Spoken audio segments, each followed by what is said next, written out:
Ooh, a pack.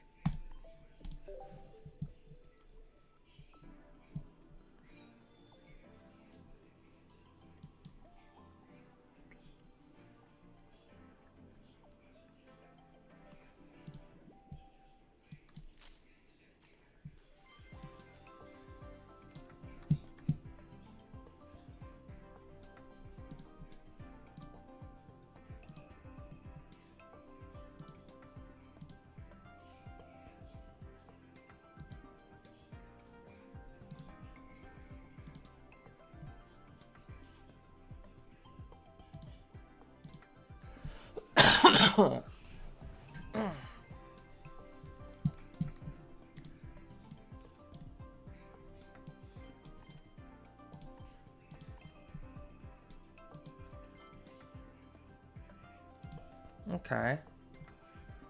Just a nothing burger pack.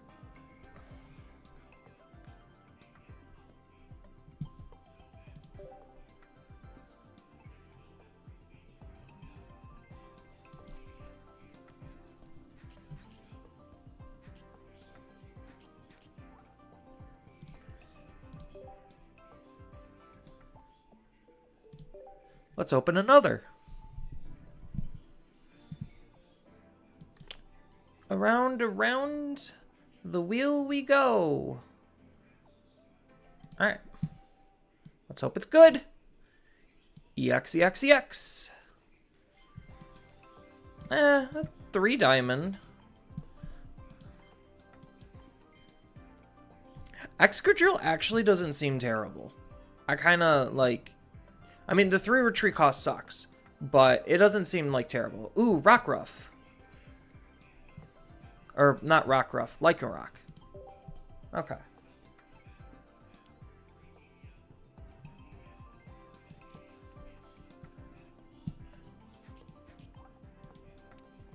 I know this is not my usual Digimon content. I do play Pocket on the side, debating if I wanted to do content, and I figured with the latest set being released, that might be an exciting time. So I could do maybe 3 10 pulls on this account total after I do some Hourglass grinding. So let's do a 10 pull. Maybe I should do them singles, so that way they could potentially get put into the wonders. But I think, like, doing at least a 10 pull like this is still fun. No Sheens, but that doesn't mean we don't have good cards in here.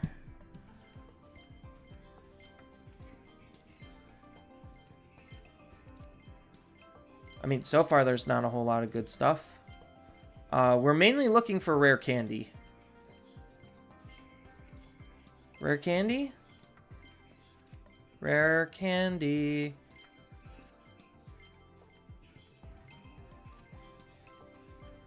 EX? Rare candy? EX or rare candy? Load of nothing. I mean, a lot of new cards, but just a load of nothing. Garbage. The lilies are nice. I will say I will take the lilies. The Cosmog is pretty okay. The Orococo, or whatever this thing is, this is actually a pretty good card. It's like a really good anti-meta card, because there's a lot of good EX Pokemon running around. Drampa is actually kind of cute. I like this card. I think it's fun. I think it could have some pretty neat applications.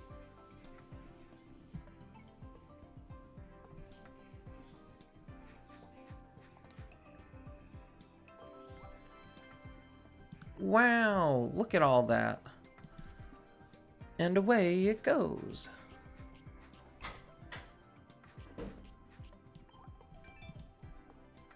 Mark call? No. He's busy. Oh, I thought you were talking to someone. Just talking to yourself. I love talking to myself. It only proves that I'm clinically insane. I'm gonna go get dressed, but I have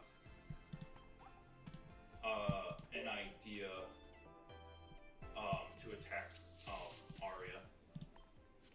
Okay. If we're actually managing able to do it in the same day, which I guess we do have our short rests, so there's that. And you have sold most of your spell slots. Yes. I purposefully held back as much as I could. But I'm thinking incapacitate and like auto crit with like purple worm poison, because I know you could auto crit, but she could pass her con save. She most likely will pass her con save. When Yes! I got the monkey! In Wonder Picks. because my con save, I guess they're probably the same because mine's 19. Did you look at the new set at all? Like the full library? Yeah, I watched a few videos. I didn't watch Jeff's review, but like I would say probably usually about half of them are pretty competitive. Like 2 of them are usually like fringe competitive, and then they obviously have the stinkers. I think this card's kind of neat. This card probably is one of the better fighting Pokemon out there because of its ability. What is it going to ramp? I guess is it going to ramp the So it's cards good with like Rayquaza and stuff, you think, or do you think you could actually like ramp like Machamp? So, if this Pokemon's in the active spot and is knocked out by the damage of an attack, move all fighting energy from this to one of the bench Pokemon. So, it could literally be anything. So, you could pair it up with colorless Pokemon like Rayquaza, or you could use it with just anything that needs 3 energy. It also worked with T-Tar.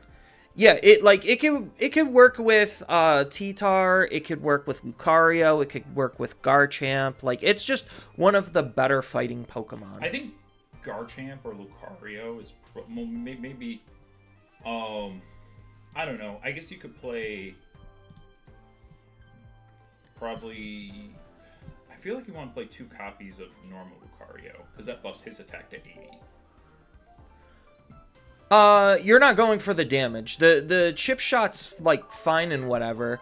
You're using him mostly for the fact that you're storing your energy. Oh, did you see there's Oricorio? I don't know if it's all of them. Just straight up doesn't take damage from EX Pokemon. Yeah, it's not all of them. Each of the different birds do something different. The electric one is what a lot of people are looking at right now because obviously the fact that it doesn't take damage from EXs is huge. Yeah, literally like play him in probably Raichu. People are playing him in Raichu. People are playing him in Pikachu because like people are thinking maybe that was the missing link that Pikachu needed was a little bit. Yeah, stall and beatdown, where it's just like, yeah, if they're an all EX deck, I kind of just automatically win the game unless they have some way to chip shot me. Or I just use it to stall against the opponent's EX, build up the Pikachu, blast the Pikachu, and then play a little retreat strat. So, I think it's a fun card. Yeah, I'll be right back. I'm gonna get dressed. Instead of just hanging out naked. I mean, but isn't that what a lot of people do anyway? Hang out naked? Alright, jokes aside, go get dressed. That was pretty bad.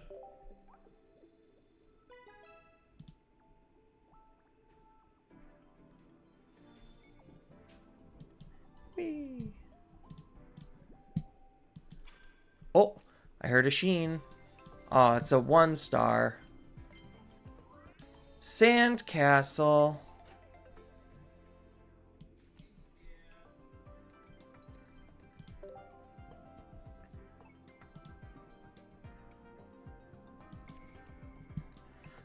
Solrox looks okay.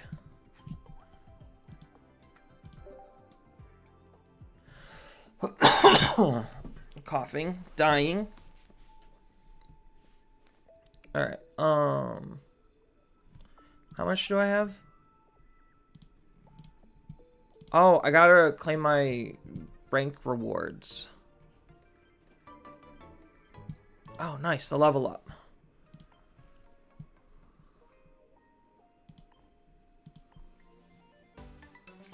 Great, too.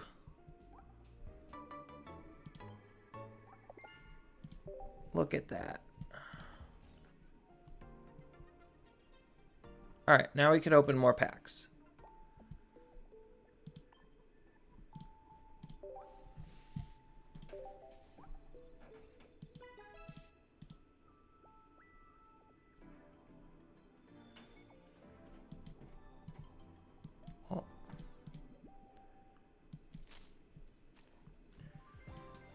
Oh.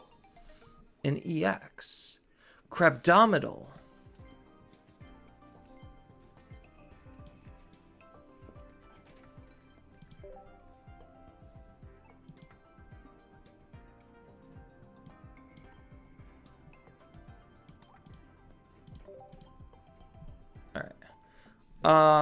I guess I should just do a 10 pull, just not drag it out as much as I could.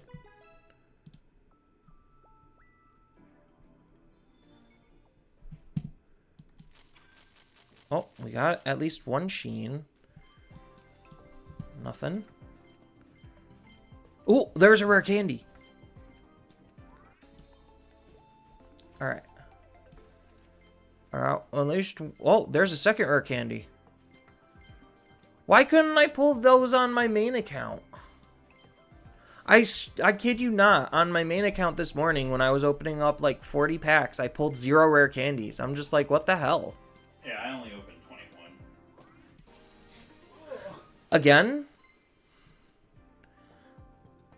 I think it's a cute card. I got... Oh my god. Oh, you have a playset? I just opened one in a stray pack. Really? Yeah. Sometimes that happens. Oh! That's nice. Alright, now if I could just trade this. Incineroar is a good card. Yeah, I got 3 EXs. I got a Delmise, I got a Crabominable, and I got a Raichu. In my first 10 pull. And then I did Moon, and I just got 1 stars. Okay. So I'm doing okay. I'm like plus I mean, 1 right now. Yeah, a good wonder picks. I mean, the fact that in one 10 pull you got 3 EXs basically made up for almost 40 packs worth of me getting like 5 EXs. Granted, I will say one of them's a crown and one of them's a rainbow. But I was gonna say, like, how do you keep getting? You get like a gold card every set. I don't know what happens. I've gotten a gold card every set after Mythical Island. Yeah, I only got the Mewtwo. I don't know why or how. Your overall luck seems to suck, but like you just get like super luck for 1 card. It's condensed luck. That's probably what it is. It's condensed luck. The term you're using. Yes. That is how I will define it. Now I could play the Incineroar demo deck.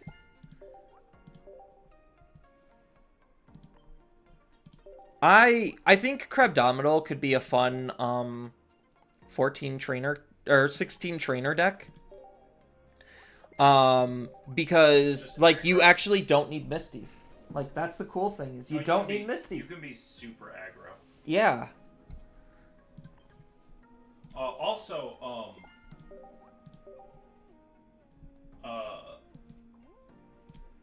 the seal is a card. Whatever the water starter is for this generation, she just heals 30 to all of your Pokemon. Yeah, she seems really good. So she has potential.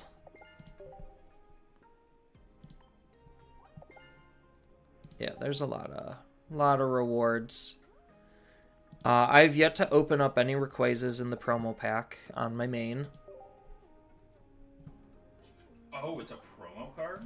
Yeah, it's single player do battles, but the victory conditions for a lot of them are a lot easier compared to some others. So like you could get through one-shotting 1 through 3. Get it for winning 50 battles too. Yeah, you get the 2-star one. Oh, The equivalent to the 2-star one for winning 50, but the base is a actual promo. Okay, so I actually have to Yes. That's fine. You get hourglasses for that too at first. Yes, you'll get like battle experience, hourglasses, the full 9 yards.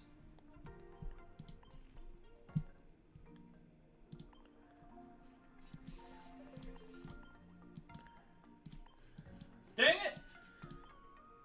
Did it move or did it not move? It moved to where the other card moved, but it didn't do that last time, so I counterpicked and I lost. I'm just trying to get a rare candy. Yeah. Rare candies definitely seem really good. I just realized I also only have one Cosmog, so I don't even have 2 Cosmogs to play Solgaleo out of 40 packs. But this account has rare candies, so this account is okay. It just needs to collect more rare candies for the Unfortunate Souls next pack when I don't have any. So like if Joe's unable to get rare candies as an example, like I would have an account with enough stock of rare candies to get him whatever he wants. Oh yeah, I do need to finish purchasing these.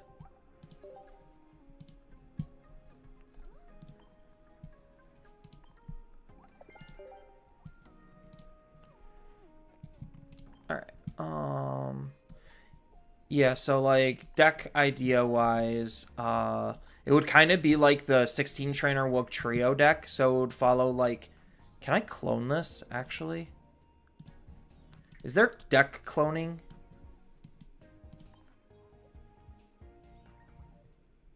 I don't think there is. I can't even clone my own decks. That's unfortunate.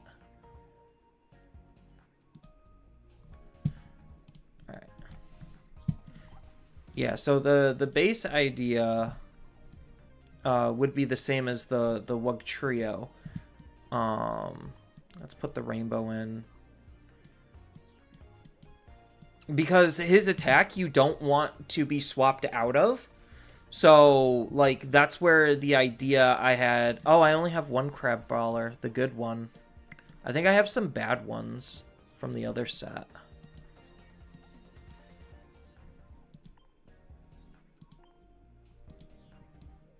I could just look up Crab.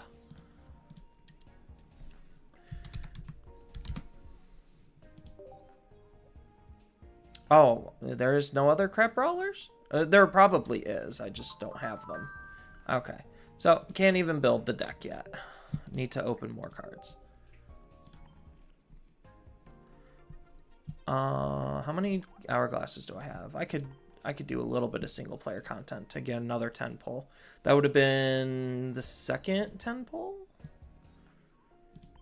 Yeah, because, like, look at these conditions. They're, like, ridiculously easy. Knock out an active Pokemon using a lightning Pokemon and then play 3 basics. Does this deck even have a lightning deck? Now that I think about it. I probably just need to build like a basic aggressive lightning deck. Alright, what do we got for lightnings?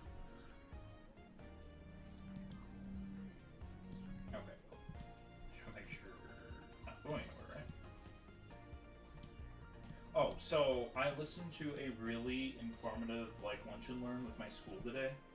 And I probably will make more changes to my resume, but it seems like he said that current employers like the 1 to 2 word, like, he said, like, basically like a 2-sentence summary of what your job was. Which Deborah kind of had that in mind before, but it was a little bit on the lighter side. So I'm going to add that back in. And he actually said, basically, add under your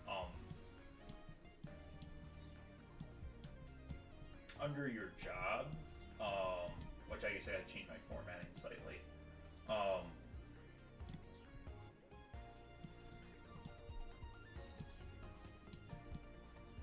Add your industry and like their size and like revenue. so they know where like you're coming from. I thought that was interesting.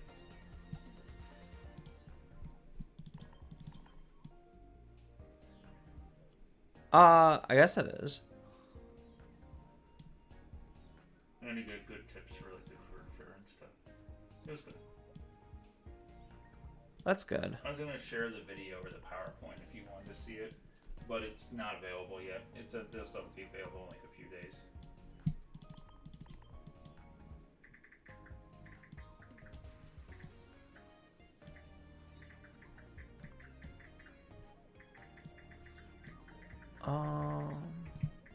Maybe I just play the old Electrode.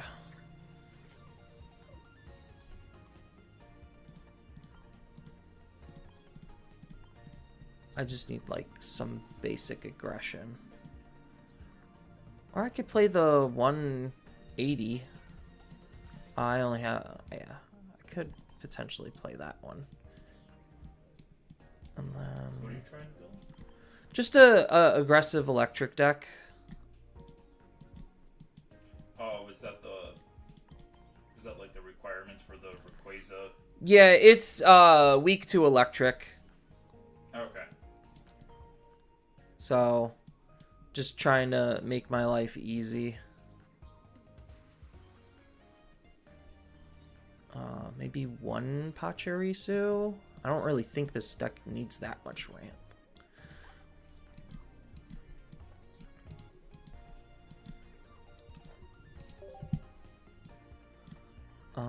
Sabrina, Giovanni.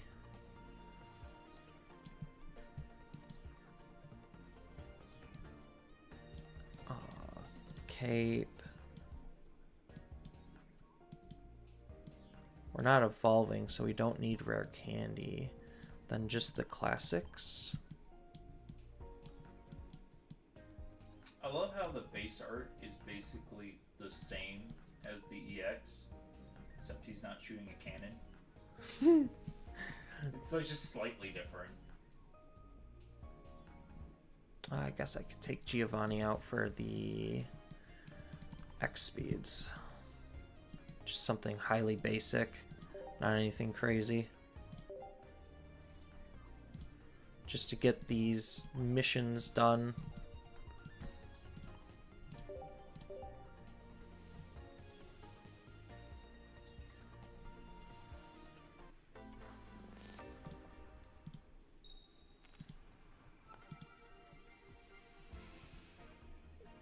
Alright, robot, take the wheel.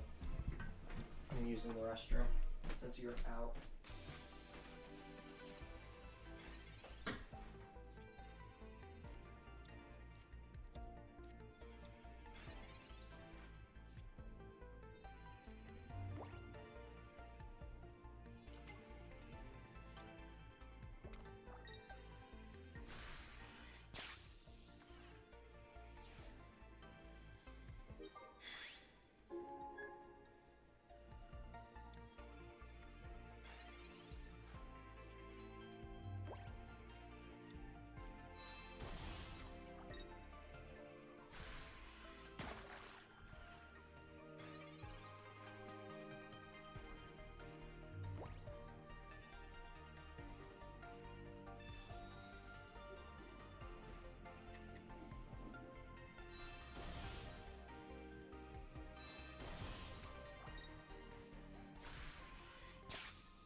What do you think of Lycanroc? Is it? Do you think it's a decent, like, aggressive card?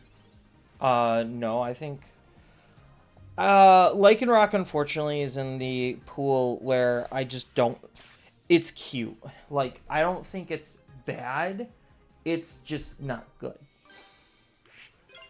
Oh, nice. He won. Way to go, computer.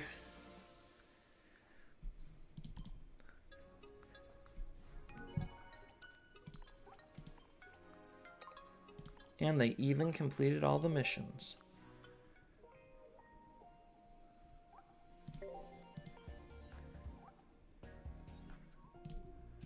Alright, computer, can you do it again?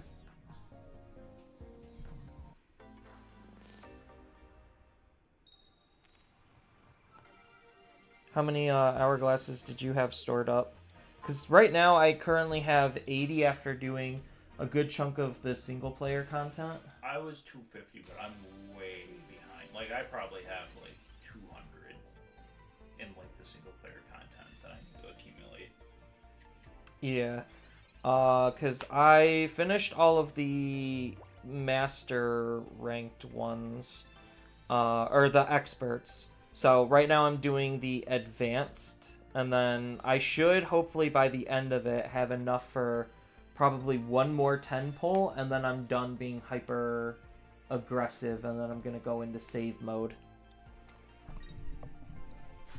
Because once I go into save mode, it's just the daily packs, and I really hope in that last 10 pull I get some rare candies and a second Cosmog, so I could play at least Solgaleo, because Jeff was playing Solgaleo on stream with Kangaskhan and Snorlax, and he's just like, yeah, this feels kind of extra broken, being able to essentially retreat Snorlax for free. I'm pretty sure if you also retreat Snorlax for free back to the bench because of Solgaleo's ability, it probably heals the sleep too. So, yeah.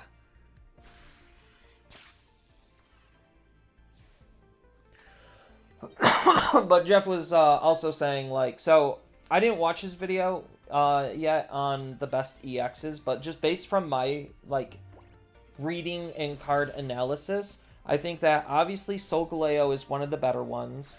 Decidueye and Incineroar are also some of the better ones. Mm-hmm. So I would probably lump those three as the best in the set. Then, so that would be like A tier. Then underneath that, I would probably have Lunala and the Monkey, and maybe the Water Crab. I think maybe those would be like the next three playable ones. I think Wishy-Washy is cute, because like you could build like a 16 trainer Wishy-Washy deck, and you have like tons of cards to be able to grab the Wishy-Washys back, with either the net as an item or the old lady as a supporter. Yeah, it actually makes the old lady usable. Yeah, so like I think there's the ability for Wishy-Washy to kind of be there, but I think like for where the meta wants to lean, because a lot of people are going to be experimenting with rare candy, that's obviously the biggest buff to the game is rare candy, which isn't a surprise because it basically reinvigorates life into almost every stage 2 Pokemon that they released.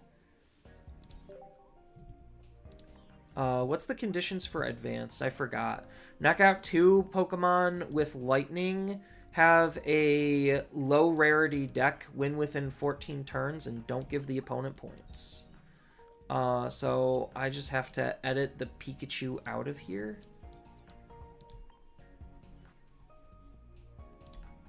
Alright, so we can take the Pikachu out, and we could play a different electric type instead, to make it adherent to the rules.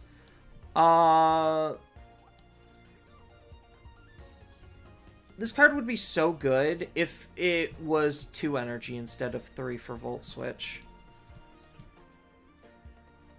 I think we just play one of you instead. Alright, cool. Alright, computer, take the wheel. I don't want to have to think about playing. I have to think about playing on a different account. Computer definitely can get it done in the first round. Yeah, I mean, that's all Jeff did the last time they did the single player stuff for when it was the electric Pokemon. I'm blanking on the name. The Palmy. He just literally built Hitmonlee and Hitmonchan, the ones that are basically 1 energy attackers, and he just told the computer to go, and then he just let the computer do the grinding for him.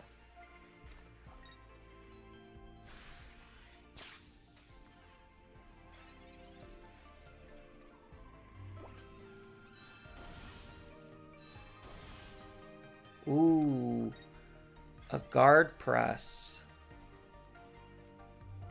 Although sometimes the computers do make like some really dumb decisions. I will say that. But the fact that my 2 electrodes are hitting for 70, only took 1 energy, makes them very aggressive. Oh yeah, that's right. New electrode only hits for 1. I don't know why they keep using electrode. Like, we have 3 electrodes. 3 of them. I guess just because it's the Pokeball Pokemon. I mean, I guess. I was a mediocre draw. The Pachirisu. I mean, but electrodes should be good enough to do the... Between the 2 electrodes, it should be good enough to do the job.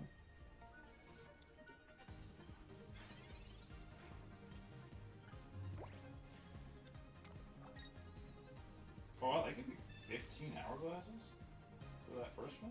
Wow. Yeah, that's pretty generous. I just hope that I can actually pull the frickin' Rayquazas. Because I think... Both of the Rayquazas are the mechanically unique card, and then it's the other cards are just reprints. So there's the Froakie from Genetic Apex. What's the other ones? Farfetch'd from Genetic Apex and Execute from Mythical Island.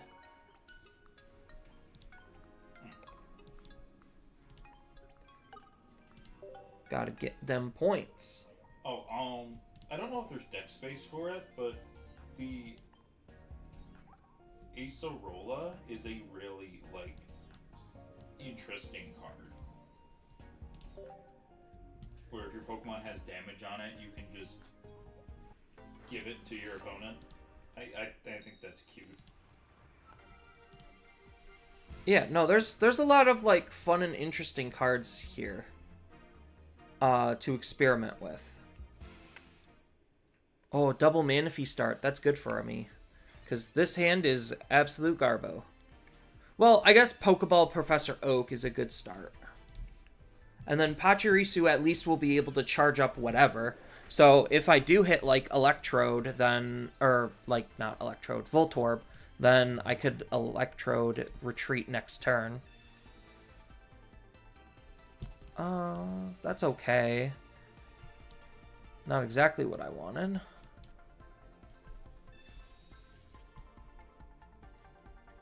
Again, not exactly what I wanted.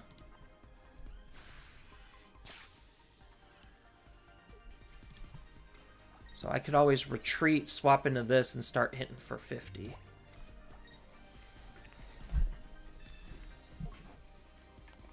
Oh, I just realized that they had the cape on their first Manaphy.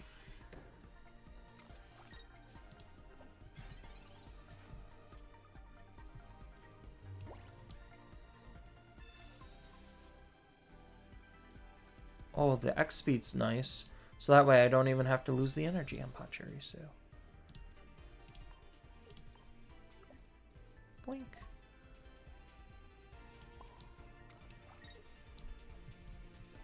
Yeah, I like the new items too. Grass Cape but better, and then Poison Rocky Helm. Yeah. I think those are pretty spicy.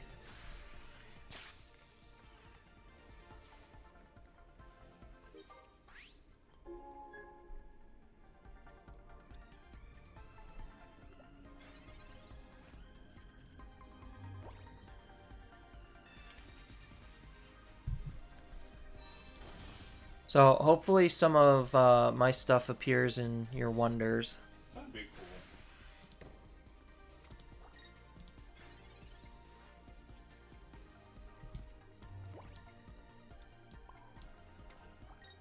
cool. We'll Sabrina this because I don't care about Manaphy. I just want to hit hard on this thing. Boink. Now if he evolves, he shouldn't be able to clear me, and then I clear him. Oh, never mind. I guess I don't clear him anymore. Well, do I? Yeah, I just retreat and I clear. That bastard. How dare he retreat, his Greninja. I was about to trap it.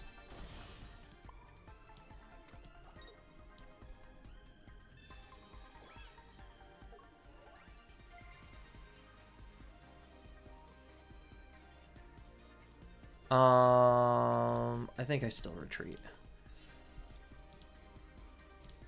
Because he can't kill me and I can still kill him. And I don't want him to get a point. So that way I can knock that achievement off.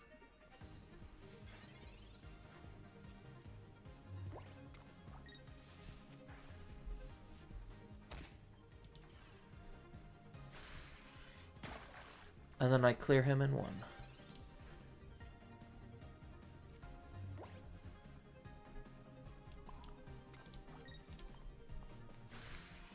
Bam.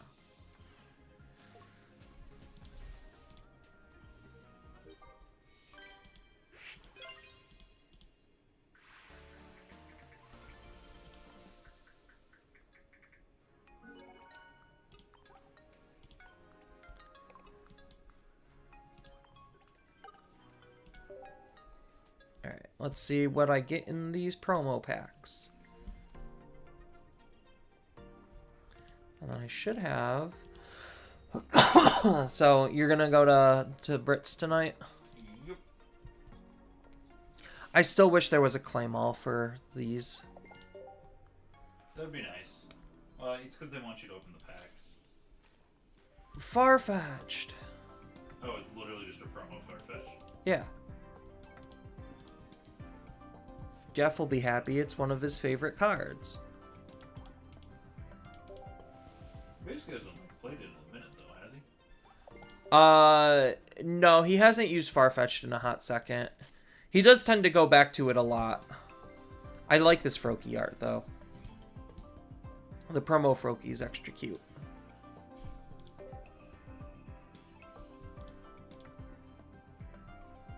Woo!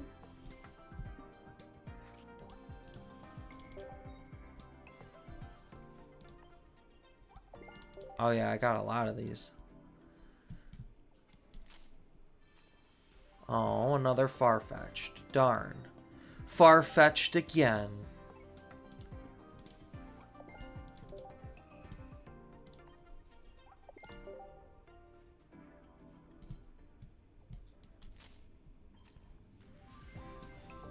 Executor or execute.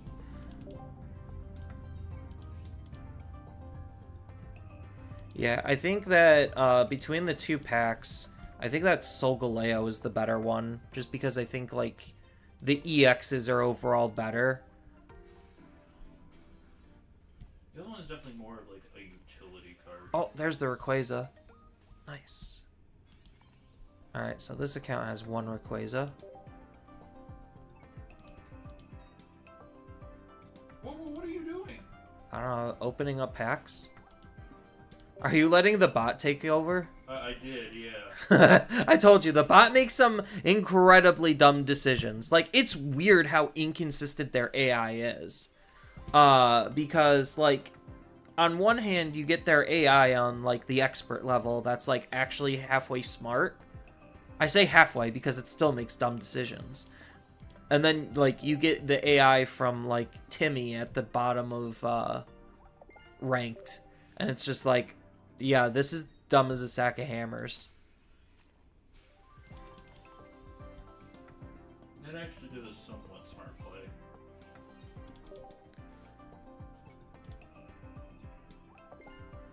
Boink. Alright, last solo pack.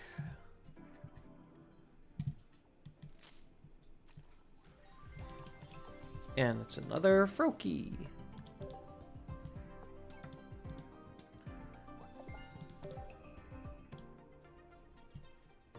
Alright.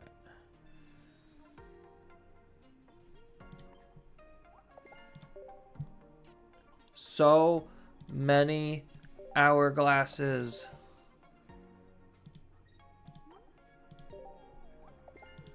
Oh, can I just auto win? I can just auto. Give me that shaman coin. I think free retreat electrode is still the best.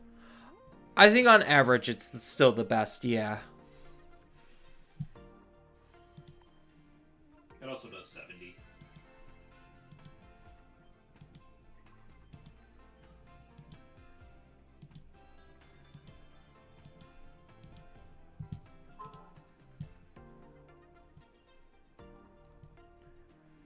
Alright, let's open some more packs. So, I guess we're trying to hunt down the Litten. Or the second Incineroar. Incineroar! Here we go. One Sheen. I got my second Brawler. What is... Your accounts are all fairly lucky right now, it seems like. God pack? Hold on. Oh, it is a God Pack. Oh, I didn't even realize that was a God Pack. Well, okay then. Oh, that's unfortunate. That's also unfortunate. Alright. Hey, you got a God pack. And you don't spend money on that account. No, but like it's good and it's bad. It means I could trade the base Brawlers, or like when 2 stars become tradable, I could trade those away. Like that's all these accounts are waiting for is like when 2 stars become tradable. Like what am I gonna do with these? Yeah, that's a little unfortunate though. I mean, It's still 3 EXs in a single pack. I can't complain, and it's a God pack. yeah. That's my first God pack between all my accounts. I've never gotten a God pack.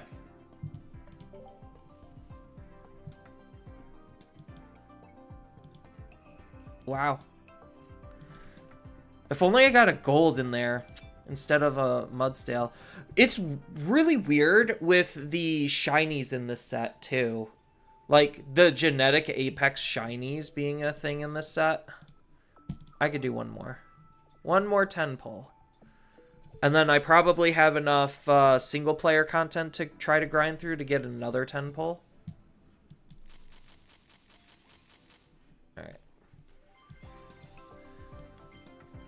I was just like, I wasn't even counting where my packs and cards were. It's Grandpa! Oh, Drampa. Yeah. He's, like, literally the best dragon. Why didn't they make all dragons colorless? To actually make them functional. They originally were. Oh, cool. I got 2 Raichus. Who's that Pokemon? And you want to know the sad thing is, Chris? I still have 2 other accounts to play through. Cool, so I can build a Raichu deck. It's been a hot day. I mean, it's only been 60 degrees out. So it's tempered. And another level up. I still need to get that second Incineroar. That would be nice. If I could get the second Incineroar, I'm probably, and maybe the second Solgaleo, I'm probably done with Sun, the Sun pack. And I could move on to Moon.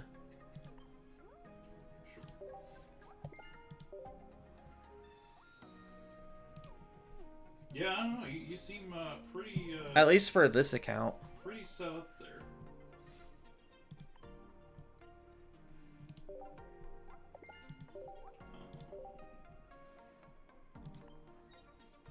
Yeah, was not exactly anticipating the God Pack. I never anticipate those types of stuff.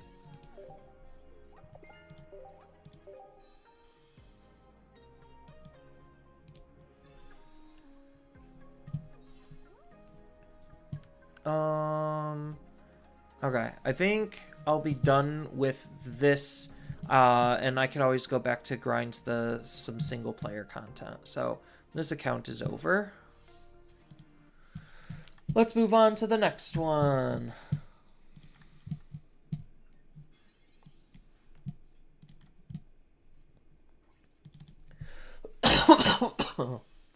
Dying.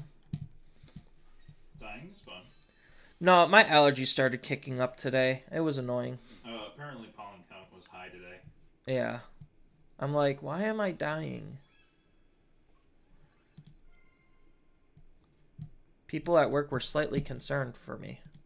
I was just like, yeah, it's because I'm dying. Oh, crap.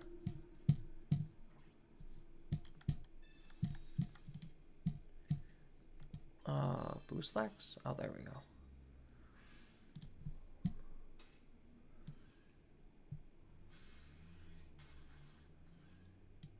Perfect. All right.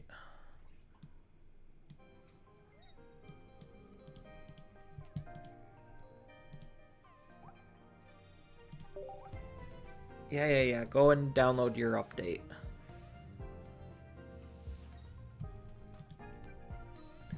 I think all my accounts have at least enough hourglasses for 2 full 10 pulls. That's good. I think my more playable alts, the one that I grinded to Ultra with, that one should have enough for like 4. I know Kyle probably my brother had enough for 8. 8 what? 8 10 pulls. He literally hasn't done a single 10 pull since he started his account. Really? Yeah, I told him to save. I think he did do at least 1 or 2 on Arceus's pack. Since I had the other account grind Sun, this account will grind Moon. Only fair.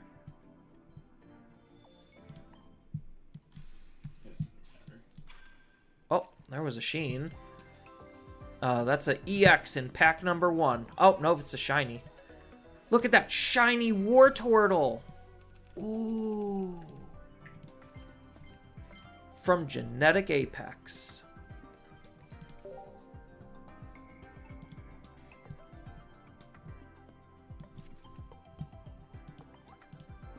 Does Advance have like weird moves? Not really. Oh, I hate that, Austin. What? When it says like use this diamond or lower, and you use a 1-star and it doesn't count. Oh, yeah. I opened up another shiny on here, Chris. I don't know what the shiny is of. Oh, a shiny Ghastly. Nice. I love how Jeff was just like, if people are trying to con you into thinking Gengar is back, they're wrong. I'm just like, because he was explaining like, yes, the Gengars just still don't have enough like oomph to really finish off games, and most decks can still fight through the floodgate. It's gonna suck a little bit, but they could fight through it. And he was saying like, if you want that type of ability, the 3 diamond Gengar probably does the same job but better. Oh. Even though it hits for less, it's also a 1 knockout point Pokemon. To counter Rare Candy? It's not to counter Rare Candy. It stops supporters, not items. Oh, okay. There is a card that stops items, though. I think it's Vikavolt. Yeah. He's kind of cute. Yeah, he's probably going to be a pain. Hey, Empire. Oh, I got 1 Sheen. You should tell him you missed a God Pack. Yeah, Empire, if you want the most nonchalant opening of a God Pack, I apparently earlier opened one. And I was just like, oh, another one, and then another one, and then, yeah, I realized it was a god pack that I was opening, and I'm like, oh, I guess that's a thing. Oh, shiny. I hope I get Decidueye in here. Like, Rare Candy and Decidueye. Ooh, shiny 3-star Blastoids. That's my 3rd shiny on this account. Oh, my other accounts didn't open any shinies. So, I don't know if it's literally just a moon pack where they have shinies. I think that's wrong. I think Sun also has shinies, but... yeah, it's interesting that I haven't opened any on any other account.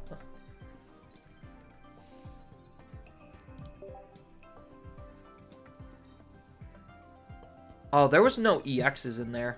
That's unfortunate.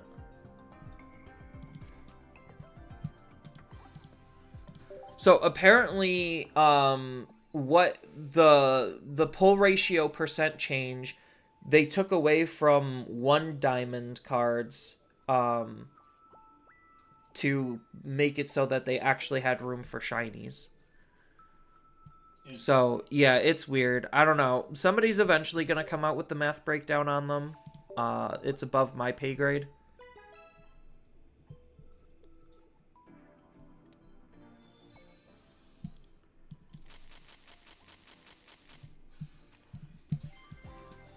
Oh, there's an EX. Decidueye? Yes, Decidueye! Alright, can I get a second Decidueye, please? Oh, there's a rare candy. An immersive. They made an immersive trainer this time? Yeah, so him and Lily are the 2 immersives. Did you see what this card does? No. What does it do? He's a supporter that gets rid of all of the opponent's items. So, like, if all of their Rocky helmets and capes that are equipped, he just says, no, get rid of them all. Really? Yeah, he's pretty strong for that. Discard all Pokemon tools attached to each of your opponent's Pokemon. Yeah.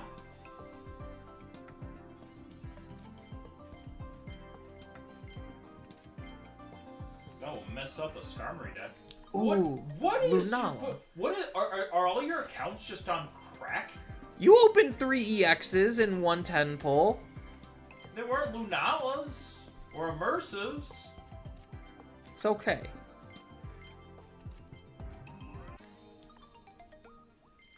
My main account, outside of the Crown and Rainbow, I would say the luck wasn't that insane. It was probably about average.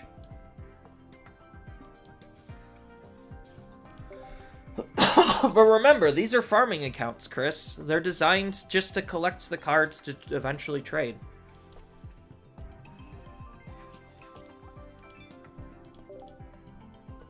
I did it properly this time. Oh, I ran out. Alright, time to go collect rewards to get some more. Oh, I also got to check my Wonder Picks. See if there's any good things in my Wonders. Yeah, I didn't have much. I at least have the Lucario rare pick. Ooh, spicy. Alright, actually, before I do that... Oh, there's a Solgaleo. Oh, hey, Austin. Oh, nice. Easy Rayquaza. Literally the first pack. It didn't move. Oh, it did move. Womp womp.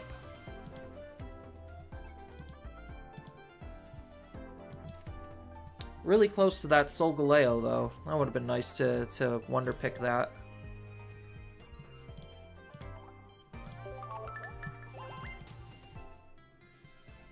Or are the rest of the promos just like... Yeah, it's the 2 Rayquazas, and then the rest are just whatevers. Are they just alerts? Oh, this doesn't have that much stamina.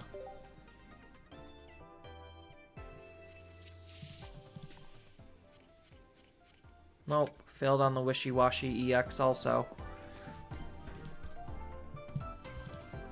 Failure.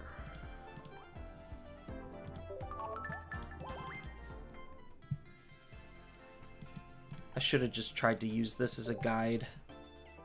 Okay, ironically, I've gotten 3 Froakies in a row. Yeah, sometimes luck be like that. Oh, Execute is cute. Alright, any other EXs in here? There's a rare candy. Nope, alright.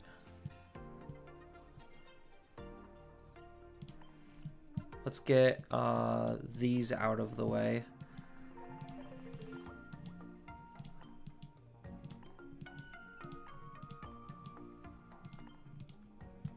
Alright, cool. That's done.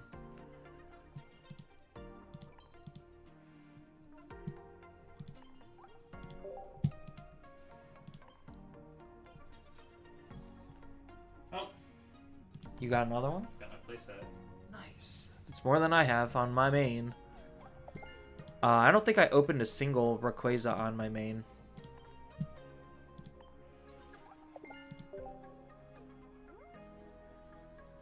So I'm really gonna have to grind that one out. Ooh, I have enough for another temple. Apparently, they just gave you a frick ton. Yeah, there's a lot of like single player content to get through. Between the new stuff from the packs and the Rayquaza event. But I think they knew that they needed to, so that way we can try to pull on packs more. Which I think is a good idea.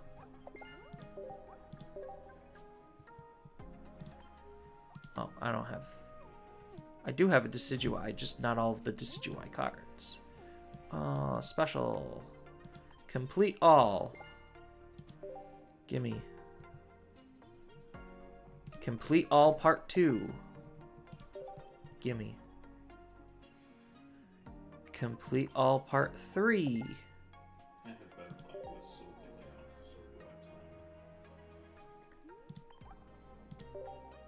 do I. Part 4. Part 5.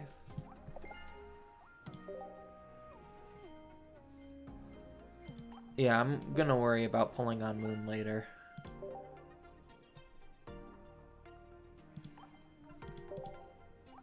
The most interesting thing, clicking on menus. Ooh. Well, Oh, what'd you get? now I have my playset predominantly. Oh, you... That one feels like it's easier to pull, for whatever reason.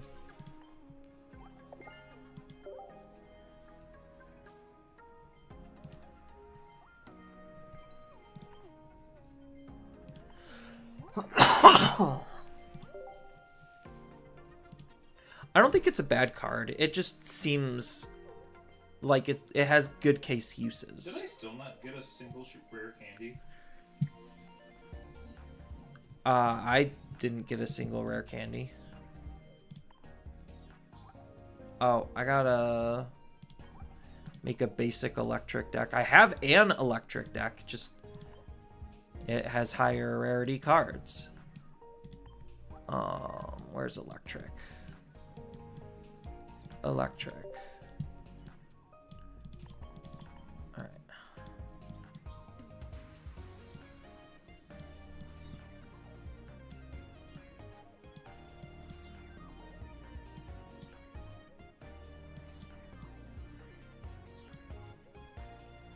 So now I have a playset of Abominable and Delmize, which Delmize is cute, but he's a lot of energy.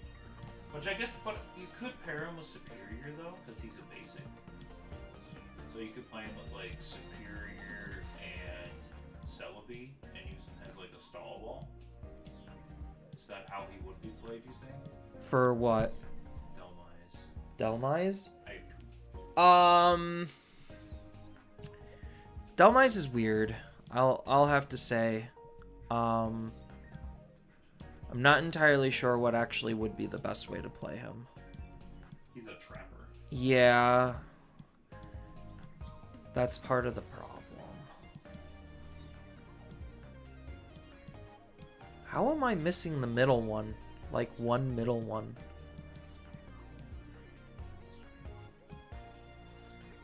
It's slightly irritating.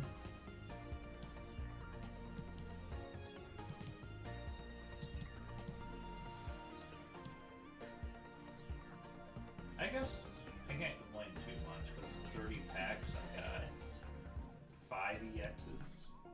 Yeah, that's pretty good. Maybe not the exact EXs I want, but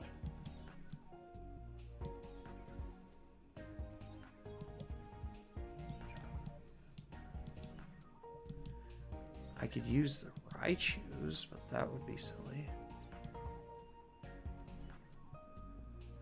Or do I literally just run 5? Maybe just running 5 is probably the power play. Well, I could, I do have, oh, I don't have the little one of him. Never mind.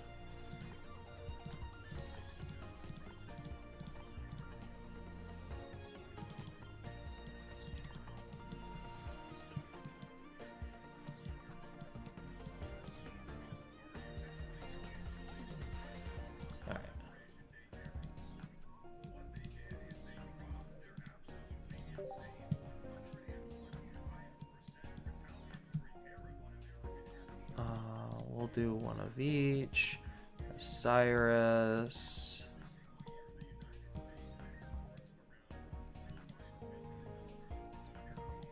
X Speed, Pokeball, Professor Oak.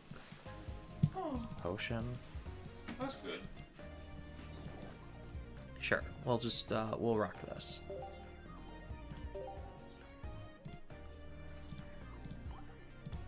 This should get me done with this. All I did was use Electro Pack to zone. That's all I used. This account has had a lot of its good cards traded. So it really kind of is.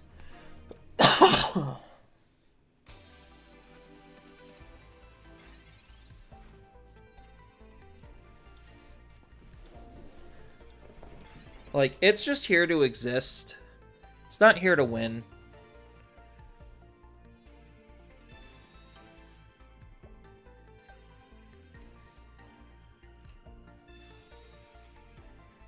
Oh, lost that 50-50.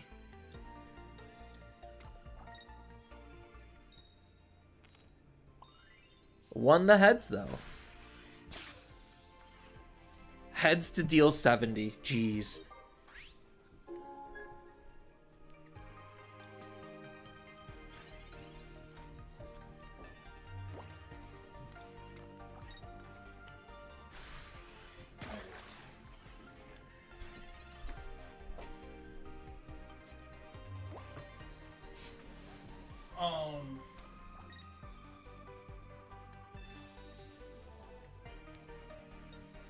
You're saying Crab Brawler had a just Crab? I think so. No, he's only in the new set. I thought there was a other version of him. I might be misremembering him with a different Pokemon. Could very easily be the case. Because I also only have one. Okay. No. Are you serious? I gotta keep pulling on Soul Galeo if I want to play him. What? The Crab Brawler dude? Yeah. Yeah, unless you just pack point it. Which I think that's a waste. I mean, it's like, what, 20? 35. I feel like I'll sooner pack point Rare Candy if the game continues to troll me. That's where I'm at.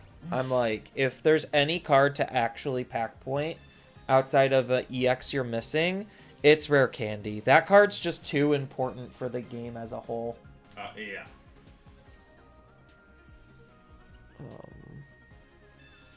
Yeah, I have the computer just playing. Tokidamaru? He's actually not terrible. I kind of like him.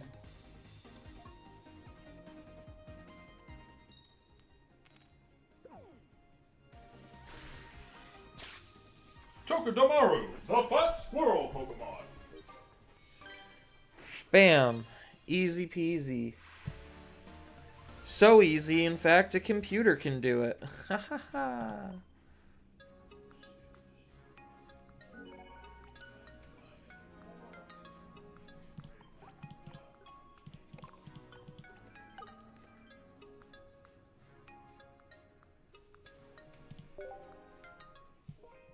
Ah, unlucky.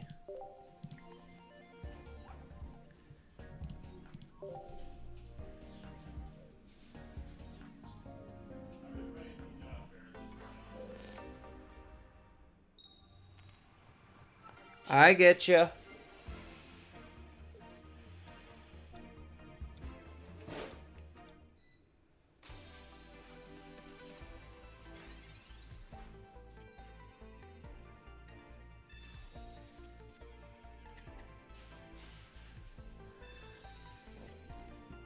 I was gonna say I could use rare candy with Tinkaton, but I think Tinkaton's already bad enough to where I wouldn't even consider doing that.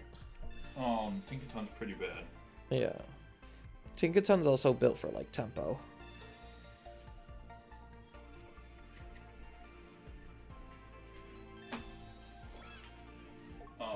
Nugmuk, I feel like, will be cute. It's just unfortunate that status conditions are bad. Status conditions are really bad in this game. Oh. Because they keep making cards to make them irrelevant. Oh, like the supporter? The new item, the supporter, there's a Pokemon for Psychic that just says, yeah, I'm basically Arceus, but for everyone that has Psychic energy. Yeah, that thing. Yeah, like, it's kind of just ridiculous on how much they hate.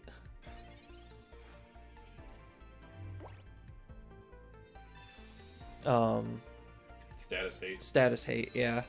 I think it's because they know if they make them too good, then it, like, becomes really annoying.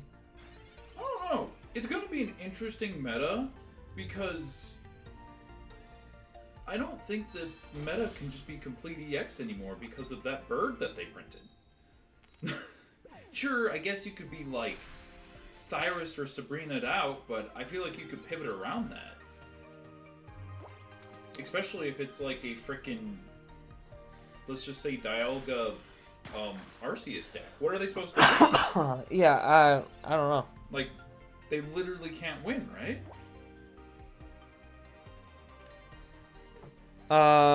Yeah, you need to not have exclusive EXs. Like, exclusively EXs. Like, as a designer, do you feel like that card was printed as a counterattack? Yeah. To just, like, hey, stop playing a bunch of basic EXs. Yes. Because if basic EXs started dominating too hard and they didn't put any counters in, then the game divulges into, like, who EX is better.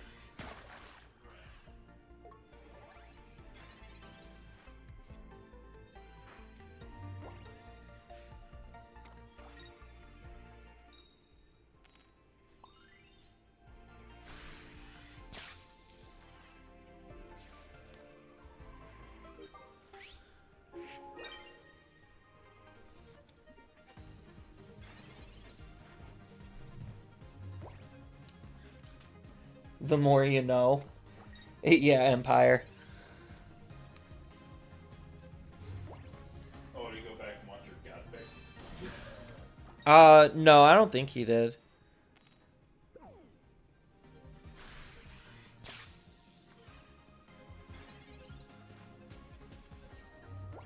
That had to be the most casual God pack opening I have ever seen.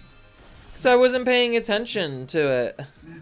To really fully comprehend and realize that it was a God pack.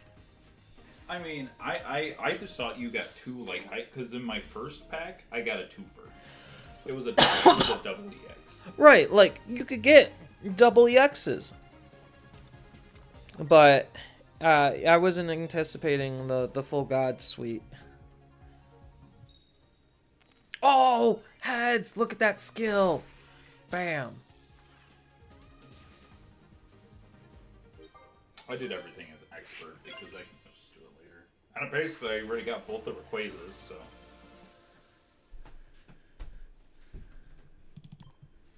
Yeah, you already got like the most important card is the 2 Rayquaza EXs. Yeah.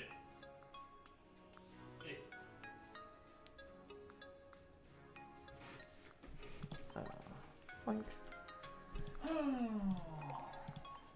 Yeah, they give you a lot for these, like a lot of hourglasses. Oh no, wow, this account's really unlucky. It didn't get the additional pack for either of those, so it lost basically 2 50/50s. Oh yeah, the first time reward, the chance reward. Is that why I had like 8? Yeah, because you have like a 50% chance on the very first one, then like 60, 75, 100, something like that. Oh, okay. Or it's either, I think it's 25, 50, 75, 100 in terms of percentages. Gotcha.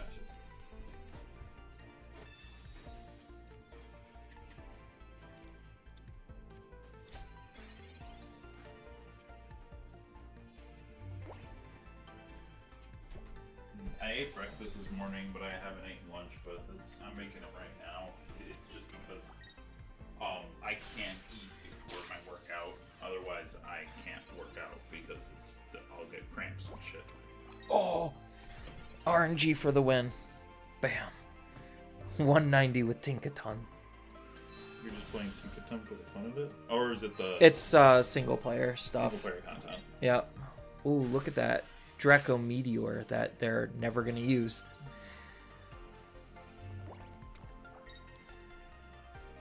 I feel like the best way to build Rayquaza is with It's either Manaphy or Dialga. the Olga. I think, like, literally because of the fighting monkey dude, that would be a good alternative. Where it's just like you The put Simian. you put 2 energy on the Simian, lead with it, start punching, and then when it dies, you should have at least 1 or the ability to put a second energy on the Rayquaza. Yeah.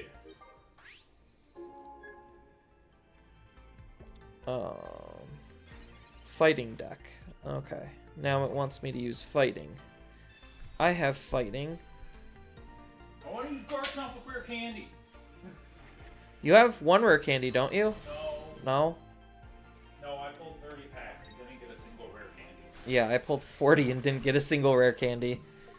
Yeah, my alt accounts, this one has 1 rare candy and then the other one has 2. So I'm just like, I really wish, Jeff made a good comment where it's just like with trading, I really wish they would allow us to trade 1 and 2 diamonds of the newest set.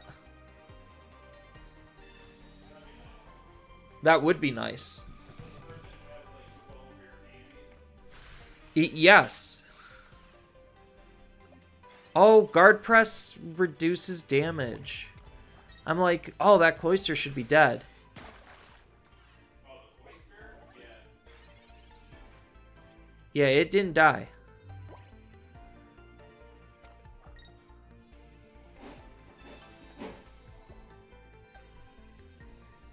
It's like Golem and the fossil Pokemon.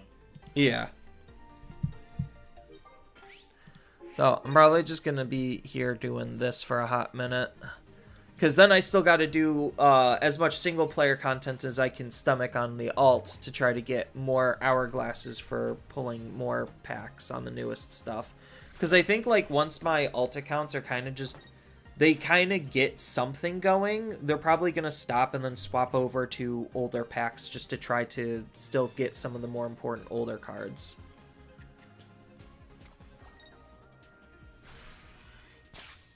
Oh, that's just GG. I mean, the age-old question is, are they going to drop another set in June? They shouldn't. They honestly shouldn't. I think 2 months, every 2 months is probably the proper way they should do it. I don't think the game can be sustainable if they drop a single pack every single month. Wow, this account didn't get a... This account lost all of the rolls on getting the extra pack. That's incredible.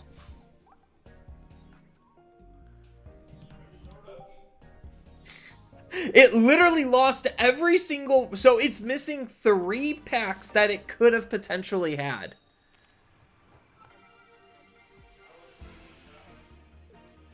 Apparently it did a very good job at dodging all of the extra packs.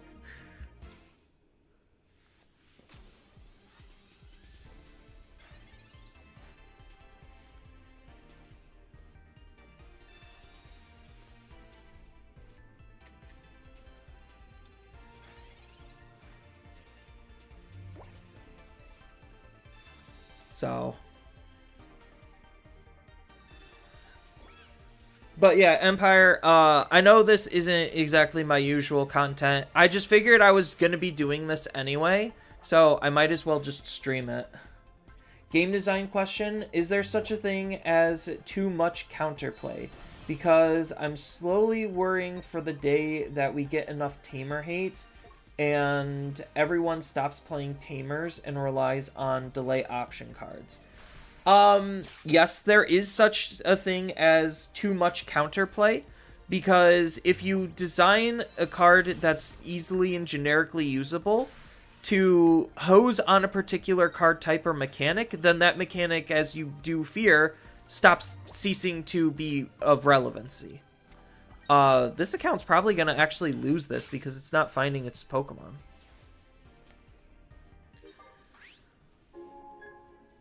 So yes, there is actually a thing as too much counterplay.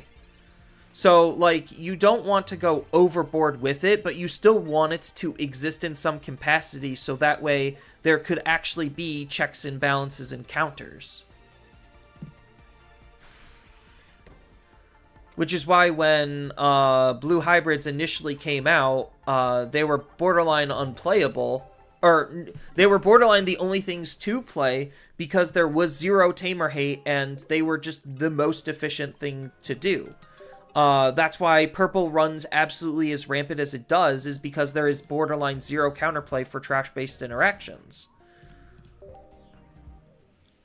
But if you make something where everything could use trash, like hose on the trash before they can do it, then trash-based interactions becomes less optimal to play and people will just literally won't play it. Buddy Fight's a good example of that, where they made so much overly protective cards to where basically almost everything in the game at a competitive level had protection, and removal basically was just not even a thing people even considered. If it actually said remove a card, it was actually labeled as bad because there was so much protection that prevented that from happening to begin with. Because, like, in Buddy Fight, you do have, like, spells that act as removal cards. But now that removal is bad because everything has protection, why am I wasting my time running this type of a card? So that type of design phased out removal borderline entirely from the game, and the game got to such a hyper-aggressive state where it's just like, yeah, the game officially ended on a note where every deck was basically an OTK deck by turn 1 or 2. Granted, in post, they did release, like, some of their unfinished cards, or not, I mean, they were finished cards, it just wasn't a finished set, and they released some cards to actually add some balance back in, to where now they prevented some of the OTKs, so there's actually more interesting interactions that could be had. But, again, that was in post the game's death for its anniversary, and it's just unfortunate that it ended on that note.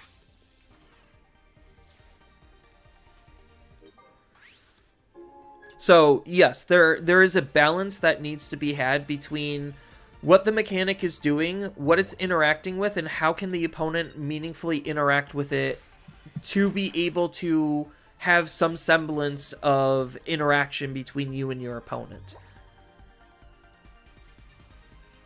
And I think, like, one of the big things Digimon is failing at is finding that initial balance for those interactions to even happen. Oh, the knockout. The coin flip knockout. Because, like, that's where, like, I kind of find Pocket to be a very interesting case study, because they're adding in all of those elements where it's just like something runs rampant, then they fix it. Something runs rampant, and then they fix it. Like, they're actively, through new cards, balancing their game. And I think, like, that's really good when it comes to having some level of interest in the game overall. Because now I can actually, like, see that they're developing counterplay for certain strategies and types of cards. And then, like, their initial balance is also pretty decent because of, like, I'll load up an example in a minute after this this horribly played auto-battled match finishes.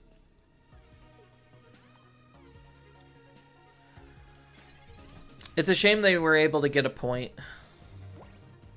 But, like, Pocket has some semblance of balanced design when it comes to what they know is going to be strong and how the players are actually going to be engaging and interacting with their cards. So, because playing random on Digimon card game 10K Sim, my opponent never played a tamer, and I wondered if the popularity of Galactimon is a recent symptom of that. I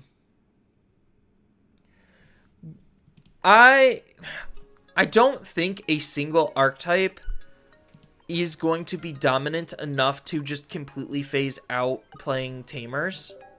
As like in the Galacti example, I think, like, if you are playing Galactimon, you acknowledge that there's enough decks that are hyper reliant on their tamers to even want to consider that as the big, like, the big floodgate-esque thing that Galacti is doing. Because if you look at all of the top Digimon decks, they all basically want to pseudo-floodgate the opponent out of the game and prevent them from playing the game to begin with.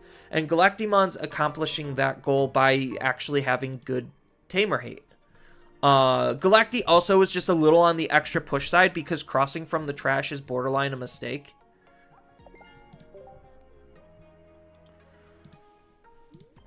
So, like, there's some broken game design elements that are inside of Galacti as well. That's making the problem probably worse than it needed to be.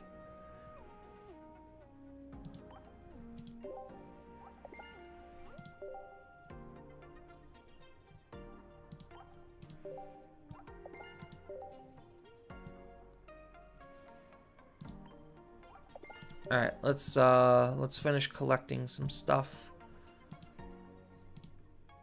All right, how many hourglasses do we got now? We got plenty. All right, so let me. Do I have both of the cards in here? Okay. I do. Okay, so as an example, in the second official set of Pokemon Pocket, one of the best cards that they designed and one of the strongest cards that they designed was Deoxys EX. So Deoxys EX, from a stat perspective, has 140 HP, deals 80 damage when it's powered up, and then it's also weak against grass. So it has an ability where when you're putting energy on it from your energy zone, it's going to deal 20 damage. So essentially, the attack realistically deals about 100 damage. And then another 40 through Chip Shot. So the cool thing about how this card being so dominant, when this set initially released, it didn't make it so it seems that this card was so dominant, was because of some of the other cards designed in the same environment.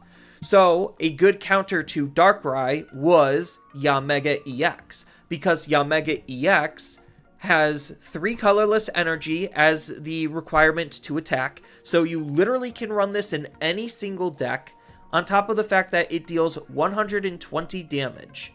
Sure, you have to discard energy at random from this Pokemon, but that doesn't matter because essentially the idea is you're going to be using Yanmega EX to one-shot whatever he's going to be attacking. So, going back to Darkrai as the example of, like, proactive balancing, Darkrai, remember, is weak to grass. So, if you don't have any items on Darkrai, like a cape, then Yanmega EX is able to clear out Darkrai EX in one shot. And because, again, this card is colorless, any deck can use this card to counter Darkrai. Now, did that stop Darkrai from seeing play? No.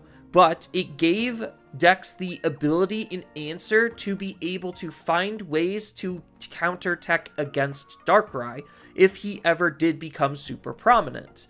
Now, granted, he did become super prominent, and he was one of the most powerful cards currently in Pocket. He still is an incredibly strong card, because in a couple of sets later, I guess like mini sets later, we got Giratina EX, which has a self-ramping ability, so that way you could still run your Dark Energy for Darkrai, and meanwhile, while you're charging up your Darkrai, you're also charging up your Giratina. And that's where, like, oh, I just run these 2 Pokemon, and then nothing else matters when it comes to Pokemon. So basic Pokemon became super hyper powerful, and they were some of the most, if not the most consistent decks in the game.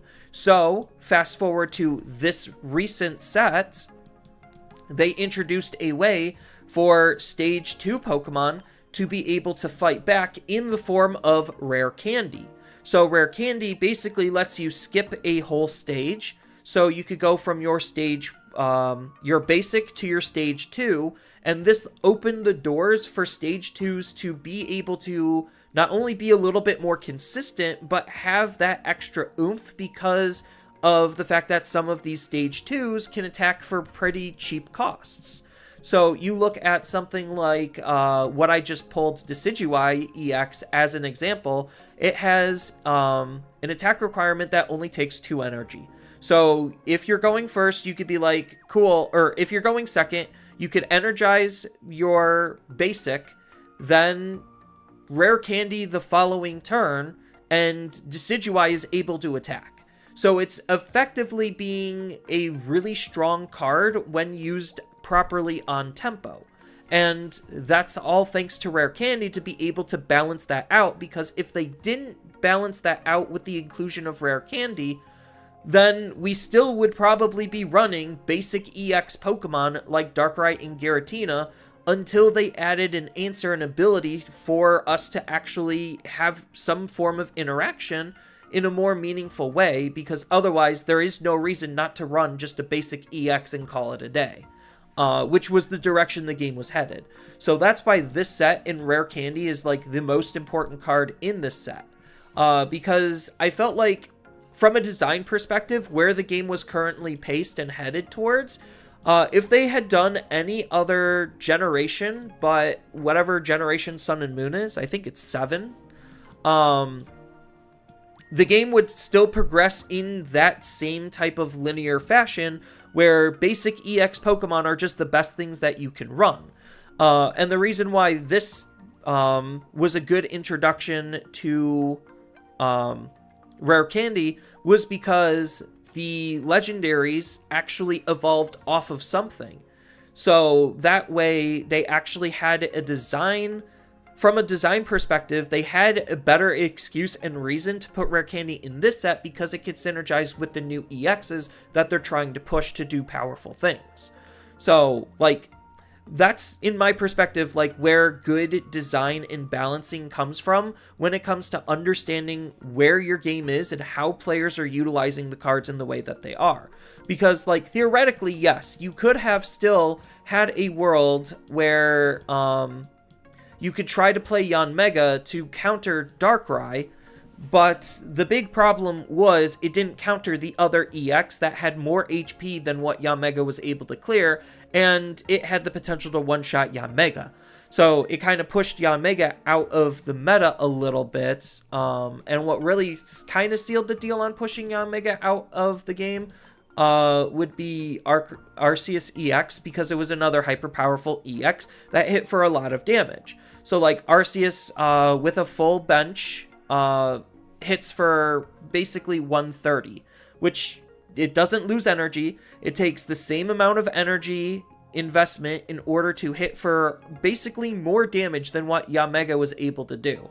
And because this also introduced, or the next set also introduced Red to try to help prevent the dominance of basic EXs, like that all goes to show like they're trying to figure out ways to balance their game with future card design. And like that's the big appeal for me wanting to play a game like Pocket, because I can see that the developers care enough about the game and have a good enough understanding of the game to be able to have these smart decisions. I can't necessarily say that about the designers for Digimon currently. I think they're doing a good job at creating new concepts. They're just not doing a good job at balancing those concepts, whether it's going to fit in context of where the current state of the game actually is or not. And it seems like the designers don't care if whatever they're making actually fits in the current design framework of the game to actually make it so it's a desirable deck that sees any semblance of play. So, like, I think, like, Lynx is a good example where I think the deck is cute. It's doing some really good things, but it almost feels like the deck would have been, like, a top meta contender if it was released, like, 2 years ago. Like, that's kind of just where I felt like that design of the deck was, where it's just like, okay, essentially, it's trying to use the Link ability to make its evolutions cost 1 less than the normal. So that way you could, like, technically, with Link, evo into your level 5 for 2. Instead of hard digivolving it for 4, which sucks. So it's incentivizing you for using the mechanic, rewarding you for using the mechanic, but when the current slew of top decks that are evolving basically evolve for 1 or 0, evoing for 2 is not good enough. So that's kind of like where, from a design aspect, I felt like Apps was lacking in terms of like a complete failure in understanding how the rest of their game is trying to play out. Now, I think like from a balance perspective, that's actually good that the card should still cost something. But again, that goes to the design failures of Digimon, where the best decks aren't paying for their shit. There needs to be repercussions in order for them to get free things, I feel like. Like, they just handed out the ability to play things for free too much, and that skewed and warped the entire landscape of the game in not a positive direction.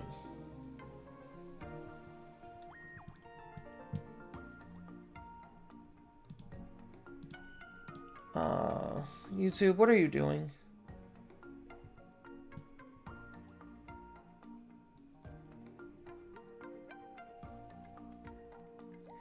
Hopefully that mini rant got on here.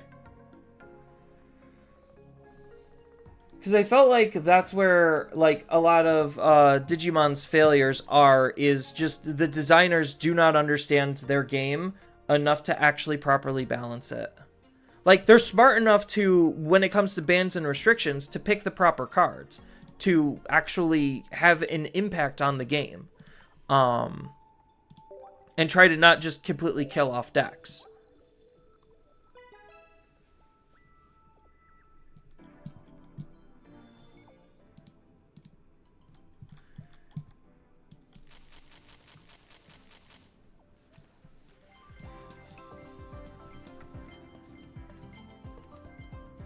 So I hope that kind of, like, if you were able to hear all of that, I hope that kind of, like, answers your question a little bit.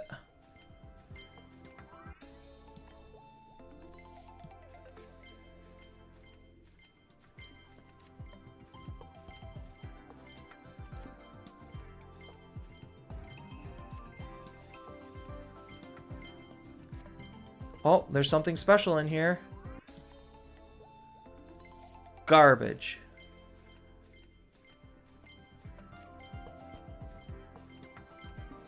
No EXs. Unfortunate. I was really hoping to get more EXs. Got a lot of cards, though. Just no EXs. I really would have liked a second Decidueye EX. Do I have enough for a temple? I do. And then with enough single-player content, I might have enough for one more 10-pull, but I'll grind that later. Oh, there was a sound effect.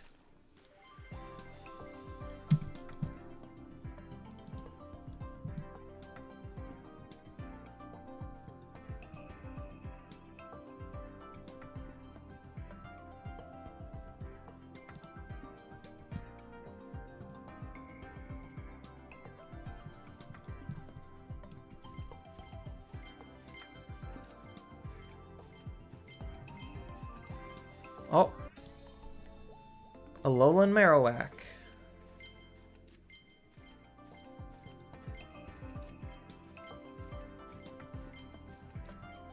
Of course, these accounts can get rare candies.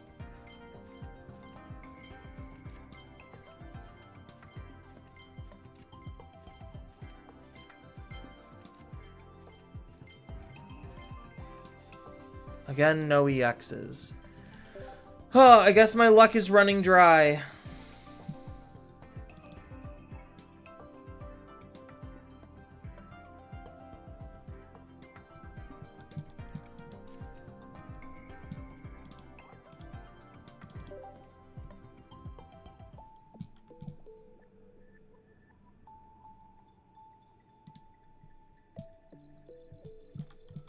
Alright.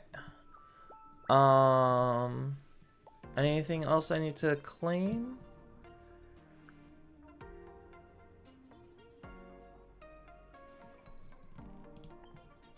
Yes.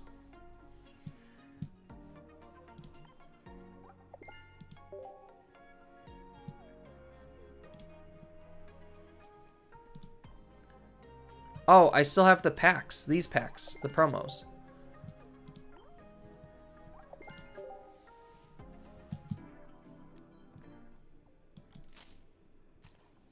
Ayo, Rayquaza right off the rip. That's always good.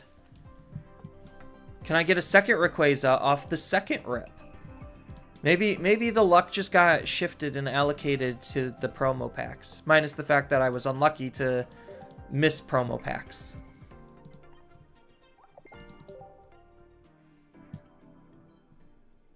Yeah. Nope.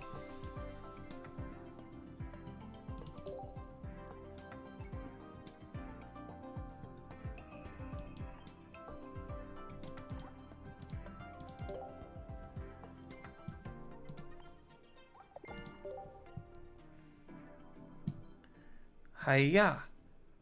I do think like where Pokemon Pocket fails is more so in like the small UI elements. Like the fact that I can't just redeem all of these packs all at once, I find to be incredibly silly. Then there's just a lot of like minor like gripes from like a user experience, like a UX fail. Like the game has a lot of micro UX fails. So Pocket's not this perfect product. I'm not going to prop it up to say that. But, like, from a game design perspective, it seems like it's doing enough to actually be interesting to follow and study, in a sense. On, like, how well Pocket is managing its, managing itself. I do think, like, card economy-wise, they could do some better stuff. But again, like... It's not a perfect product, but the game's overall like design when it comes to actual how the cards are designed and how we're playing and interacting with them, I feel like has been incredibly decent, and it's definitely a fresh of breath air compared to like the absolute power creep that Digimon's been going under. Like, I'm not giving up on Digimon by any stretch of the word. I'm just trying to relay out some of my feelings and process them. Alright, so I have one more account to play on. And then probably hop over to swapping back accounts and doing some more single player content.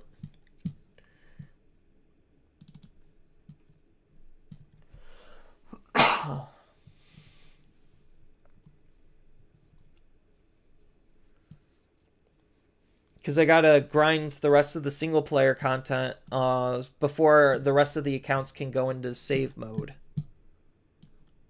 Is this lined up for my current setup? It mostly is.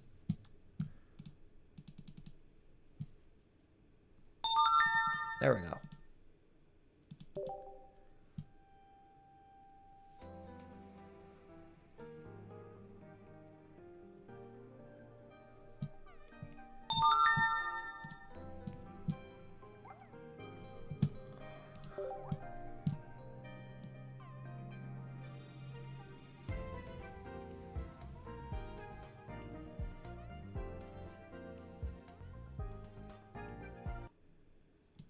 Okay.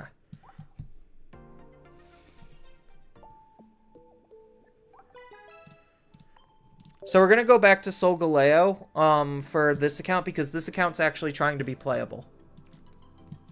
Like, it is technically a farming account, and it's an alt farming account, but I want at least a secondary account to be as playable as possible.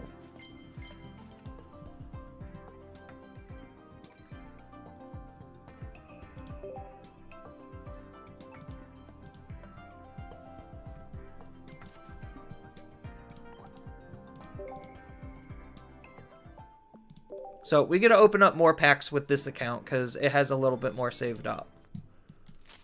Oh. Oh, it's just a 1-star.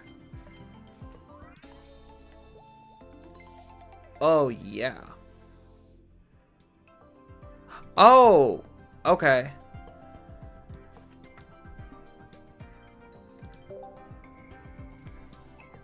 Do you think Mother Reaper should have been designed like King Drazel and Gates? In hindsight of it all? No. I honestly think that it should have been the other way around, to be honest. Because right now we have 0 breeding interactions. Like, we have minimal abilities that interact with things coming out of the breeding area. Which I think is fine, but I think that because of how Drazel and everything works, I honestly would rather have them been Digimon that move out to the field that you can find some way to interact with. So I honestly think that they shouldn't have made Drazel and Gate the way that they are, and it should have been something that you could interact with on the field.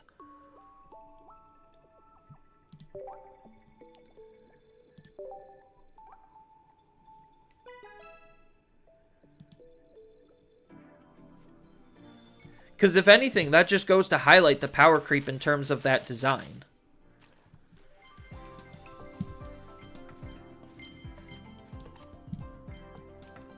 Okay, it's just another 1-star. Ooh, good 1-star. Oh, another special surprise. Another one. Alright, we got a playable set of the 1-star of that card. Oh, yes! Solgaleo. This card's so good. This card's so good.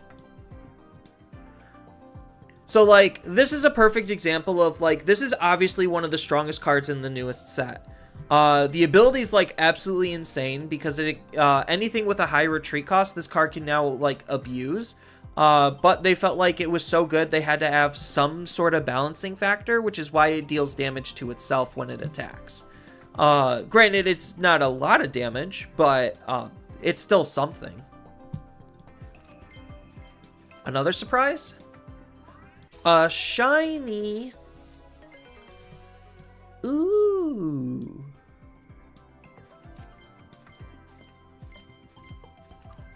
Oh, another surprise? Oh. And a third one. I would have preferred an EX. Oh, this account got a rare candy. Okay, so this account at least got one rare candy so far out of its first 10 pull, and a Solgaleo, arguably one of the strongest cards in the set.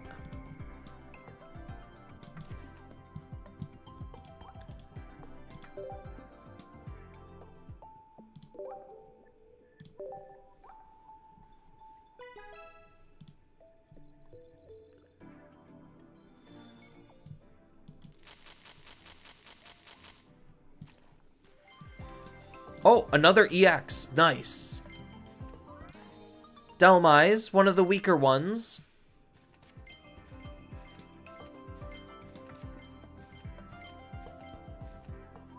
Shiny Jigglypuff, sure.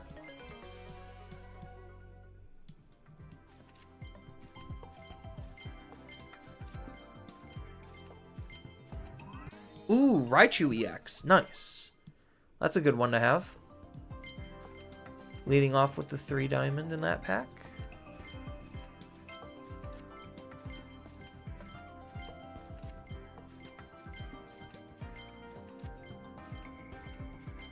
So far, no second rare candy.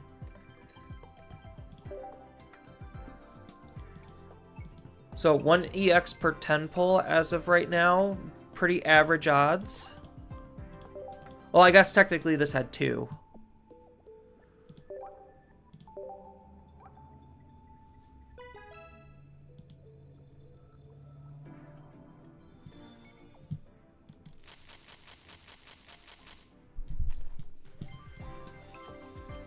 Alright, let's see what fun things we get here.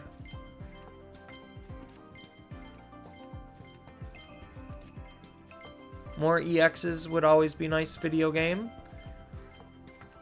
Yes, a second Solgaleo!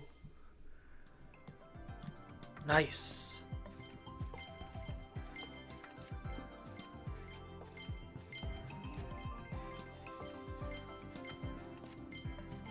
Alright. Anything else? Oh, I've got it stage 2. To play Devil's Advocate, I think the issue is speed. That's the problem with Drazel and Gate, is they were designed way too fast. I agree. So, okay. There's multiple things to unpack in that statement. Because, like, yes, it is baseline a speed issue. The discounts that they give are way too, I guess, egregious, to allow you to play big bodies really quickly, super easily, and they're really hard to deal with. Yes, the drawback is the bodies go away, but if the opponent can't deal with the bodies and what your bodies are doing are outing the opponent's cards, then it doesn't matter if the card goes away or not, especially since they both have basically an I win button where you play this card after everything is set up, and then you should just automatically win the game. That's a pretty big, that's what makes them clock decks, essentially. But the big difference between that and Reapers is Reapers are playing smaller bodies that are trying to get larger. So, like, it's harder for the small bodies to be large than for the big bodies to, actually be adequately costed for what you're actually gaining out of them. And, like, I get it, the idea is the longer the game progresses, the easier it is to play those big bodies, but after a certain point, like, it just becomes free to play one, and then you just play an option to pass your turn. And then, boom, your setup is made super easy for you.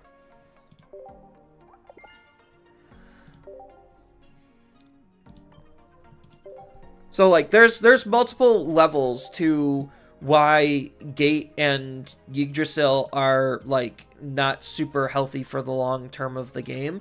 Because now if they make any Demon Lord aces, that lets them revisit Demon Lords and, like, reevaluates them in a sense.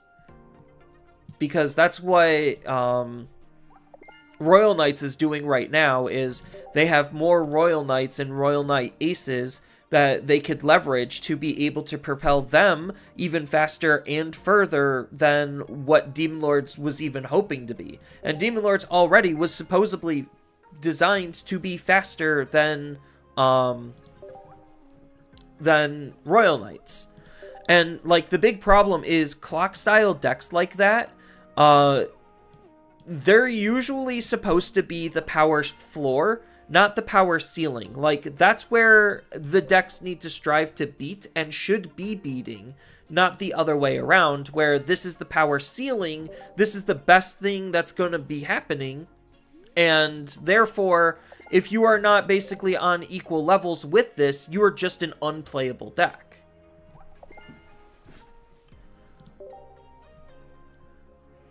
And I felt like back in BT13, the balance for Royal Knights definitely was more there because decks weren't moving as fast as they were, playing things out for hyper cheap or free all the time. And like they were forced to power creep themselves in a position to be able to make Royal Knights the way they currently are. And like having aces was like bound to happen. It's just they had some weird interactions initially when we first got Omnimon Ace. So it's just like the fact that, oh, we also get some of these other level 7 aces that are also Royal Knights that are doing things that really shouldn't be done in the deck because the deck was designed for you not to digivolve, yet you could still ace. Like it's really weird on what some of the interactions are allowing you to do.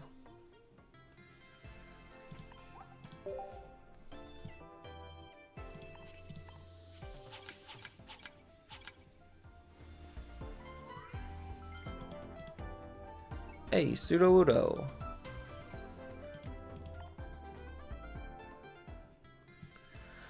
Alright, do we get anything fun in Wonder Picks?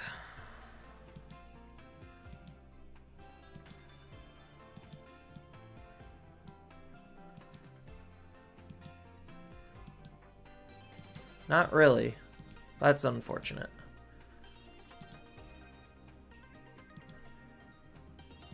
Solgaleo, the Luna. Maybe just try to go for the second Cosmog.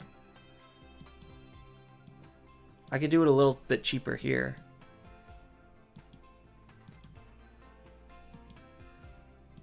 Yeah, I might as well just go for that.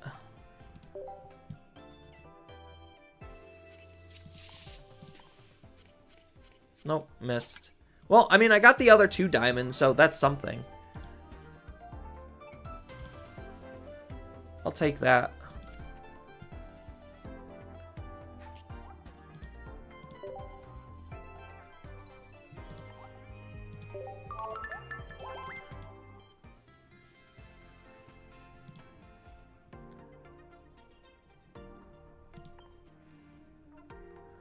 No, but Digimon overall has been headed gameplay-wise in a direction I don't necessarily agree with. And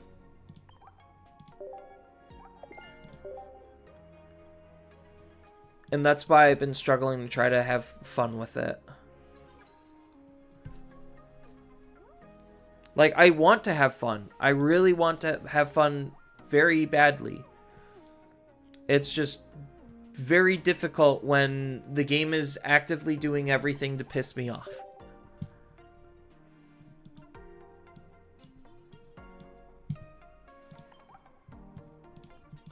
I think we just go for the expensive stuff.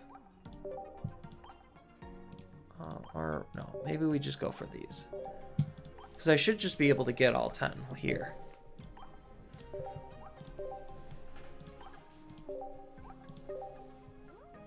Yeah, so like this is a small little UI fail where I really shouldn't need to click every single time if I want to purchase a single like pack or whatever. Like they should just give me the option to multi-buy.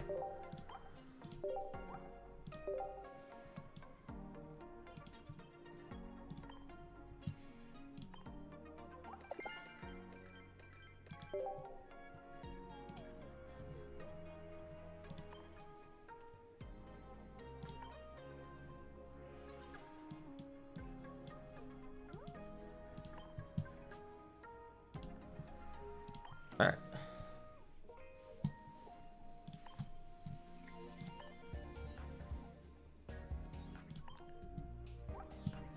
Oh, right. I gotta build a basic electric deck for this and just have the computer run it.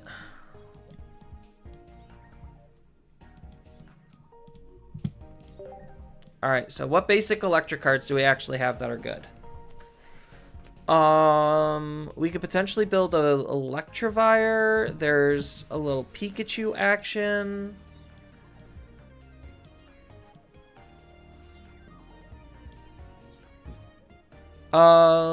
We do have Pawmont.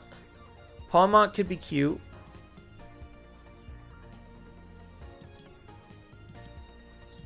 So we could go with like Pachirisu, Electivire.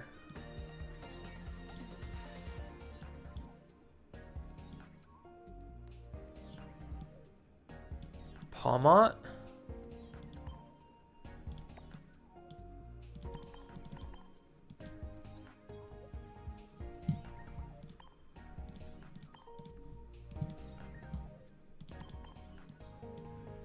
So maybe that's the play for this, just to have something a little bit different.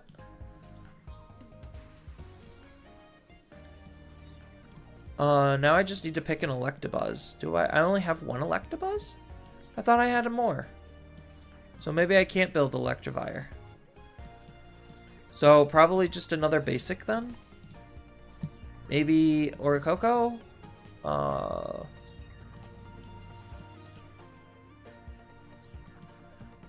I could always use, like, Rotom. Yeah, because I only have one of this Electivire, or Electabuzz. So I can't even build Electivire.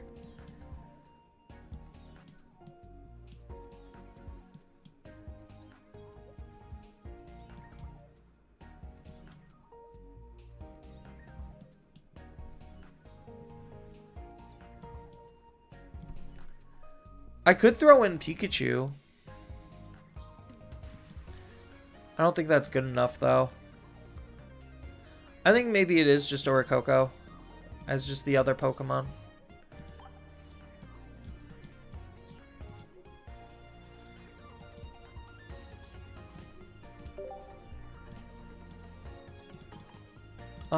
Maybe, do I need the Sabrina? Maybe the Giovanni.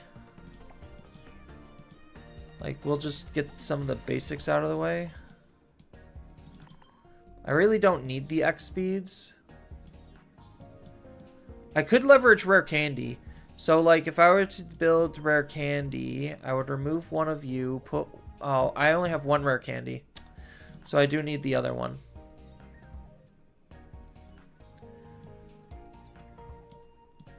So probably, like, Rocky Helmet Cape.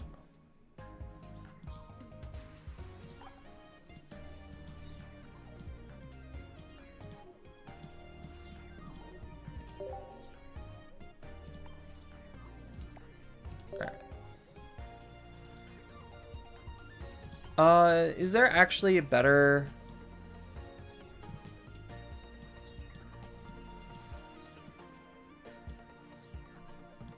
Pokemon? I could consider trying to lean into, Raichu and run, like, Baby Arceus.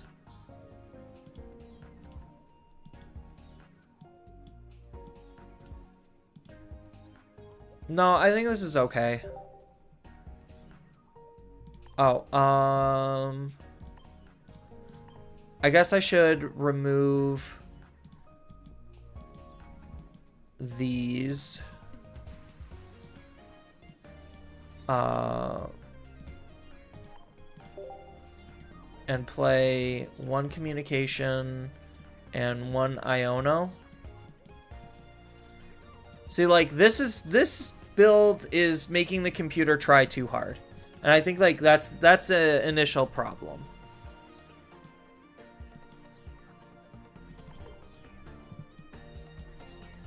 Is the computer actually has to use its brain.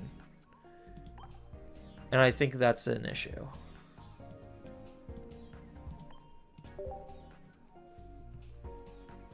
Question, how was the game when Bloomlord meta was? An old player at my local swear it was the worst point in the game, and he argues it was worse than Magnamon versus Numemon X format. So he says Bloomlord was more oppressive as a gatekeeper for its time. So the problem is that format was kind of mucked because we had the ban and restriction on Cross Hearts. So Cross Hearts had 2 weeks running rampant at full power, where you basically had a combo that costed 1 memory to kill the opponent. That was kind of nuts. So that was definitely way more oppressive than Bloomlord. But once BT10 got that ban and restriction list, it just turned back into like BT9 OTKs. So it's just like all of the good OTK decks from BT9 were the bigger gatekeepers than Bloomlord. Like, Bloomlord was playable because he actually had some punch factor to him, and he also had some okay defensiveness to him because of Cherrymon. But he wasn't like this hyper oppressive force. I would probably say BT11 was way worse. Like, yeah, BT11 was way worse of a format with the introduction of Black War Greymon than BT10 was. You could probably go back on my YouTube channel and look at my data for BT, like, that time period. I don't have all of that on hand, per se, to give, like, exact numbers, but it was a time period that I do remember. And I think, like, so BT10 was, like, ruled by Melga more than anything. Like, Melga was one of the more standout decks. And it was the hyper aggressiveness of Melga and, by extension, Grandis. That's what made people really not like that format. It wasn't specifically because of Bloomlord. I do think that, like, I have videos documenting all of this stuff. Oh, wrong deck.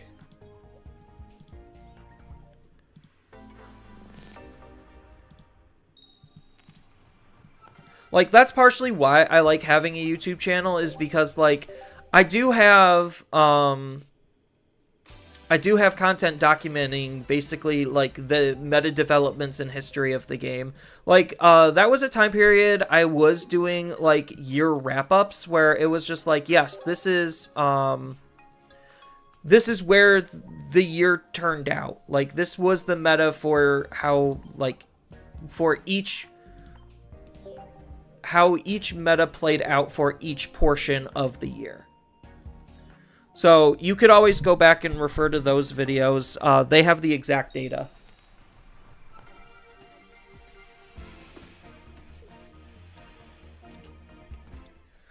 But no, from a data perspective, Bloomlord was nowhere near as bad as Magnamon X and Numemon. I know that for a fact. From a hardcore data-driven perspective.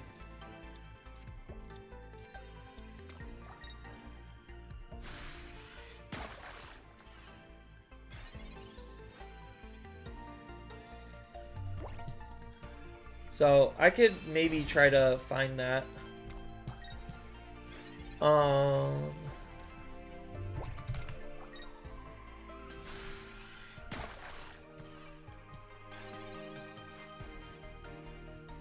EX5 meta wrap up.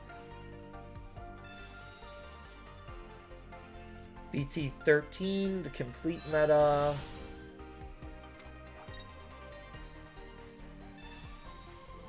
BT12, BT11, EX3. I have BT10 predictions. I have a tier list for EX3, and then when I really started doing the more meta insights and developments, that's more BT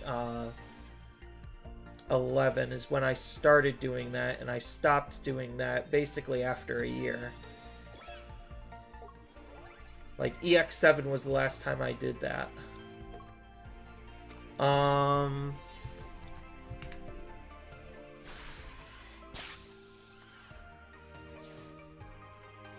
Nationals.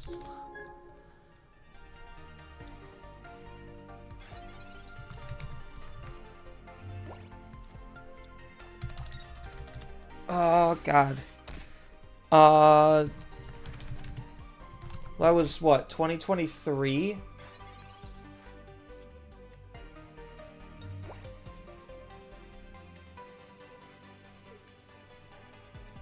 Was this it? Hold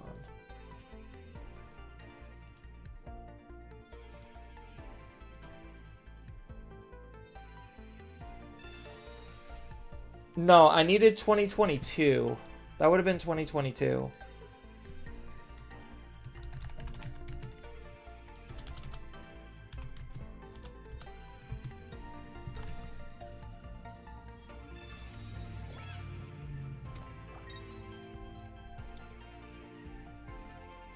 Digimon in the year 2022. Is this the video?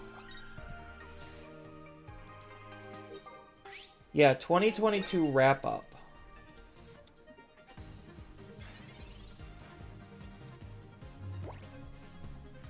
So after this auto fight game, I'll show you. I'll bring it up. Because it is worth talking about. I do think, like, it is, like, interesting to see where the game has came from and where the game is going.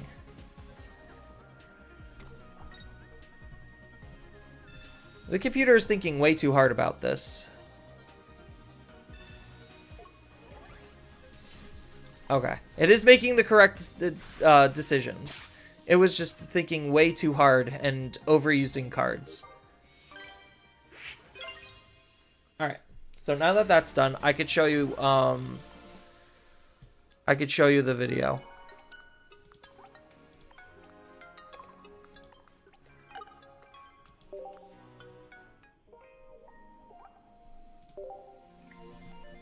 Alright, so let's put this on pause.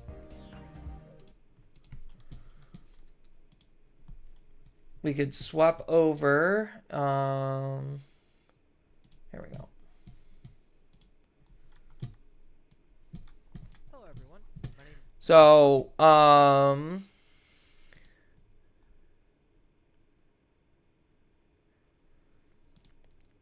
God, how did I do? Less big, tops. Got my nationals invite. Solid channel growth. That was probably the last year my channel actually grew. My negative thoughts. Bad quality control, poor release schedule. That's still true. My positive thoughts. In-person events and more regionals in general. Blah, blah, blah. Okay. So this is the little metric that I used for how I defined the meta. So if we look at BT7, this is where the BT7 metadata came from. Like, meta was.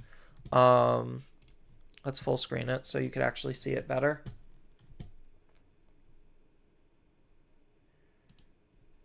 So this is what the BT7 meta looked like for the most part. It was very, very prominently blue hybrid dominated.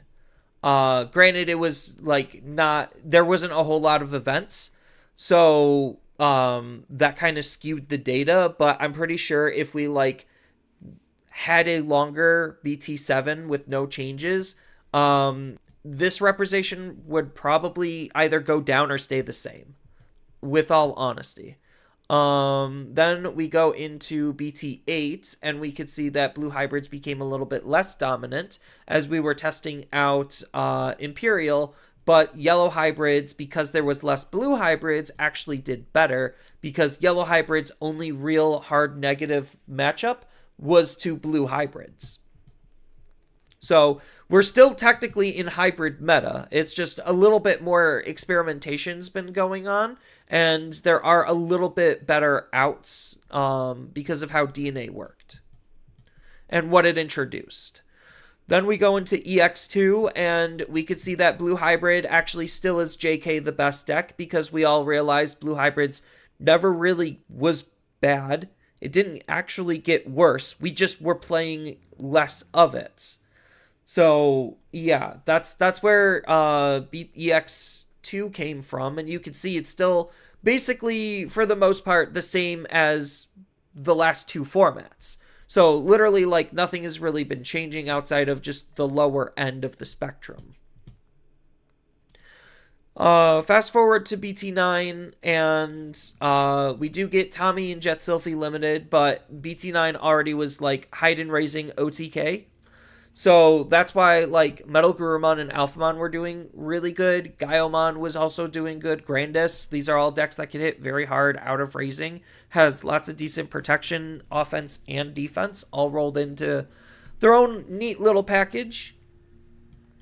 And then we go into BT10.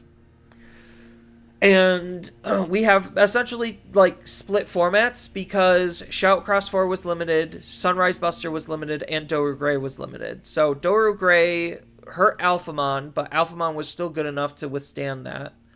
Cross Hearts was still fine, because it was still one of the better aggressive decks, and Melga, basically as a result, not getting hit by anything, kind of just ran away with that format. If you see, like, Bloomlord, he is not really on this end of the spectrum. Like, Bloomlord's meta was mostly, like, Melga dominated. Like, Melga Grandis dominated. Like, Bloomlord's not even a blip on the radar in any of these. So that goes to show you how oppressive Melga and Grandis were as OTK decks. And then if you thought about trying to flood the field, that's where Blue Flare kind of came in and was just like, hold my beer. Don't waste your time flooding the field. Like, this is why DeathX became super powerful. And, like, why a lot of people really wanted him, like, played. So you could see that there was pre-ban lists what the meta was doing, and then post-ban lists what the meta was doing. So you could see that Cross Hearts went from, like, high meta to low meta real quick, thanks to that one, or I guess technically two limitations. But it was mostly oppressive, again, because it was dominated by OTK decks where they just moved out and then just killed you, and that was the gameplay. And unfortunately, we're still kind of in that same level of gameplay. You can see that EX3, Bloom started to be a little bit more dominant, mostly because EX3 introduced Hydramon, which gave the deck its second true good level 6 Digimon. So that is what allowed Bloomlord to actually be anywhere near meta competitive. Like, he was fine in BT10, but it was really the inclusion of Hydramon and the extra tools that helped push him to be a really strong force. But if we fast forward to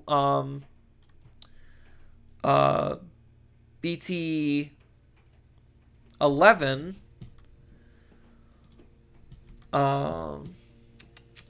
let's see if I could find that.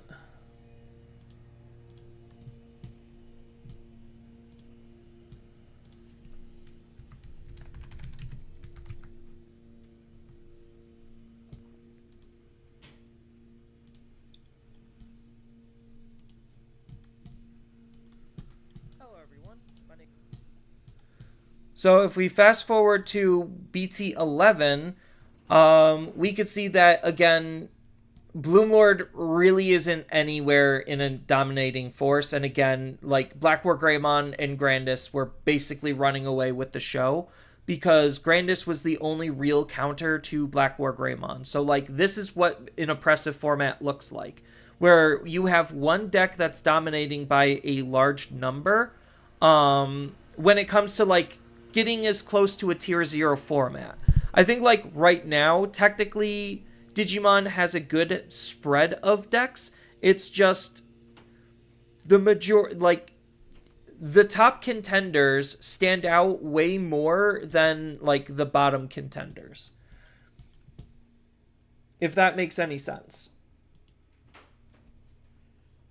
So like Bloomlord really wasn't gatekeeping in borderline any format. He was a good deck that was viable, but he wasn't like the deck. And like Bloomlord basically kind of was like the showcase to what Digimon eventually would be, but on a larger scale, where it's just like every deck can do what Bloomlord does, but better at this point. And like Bloomlord is still viable because of the BT14 updates to the plant engine as a whole.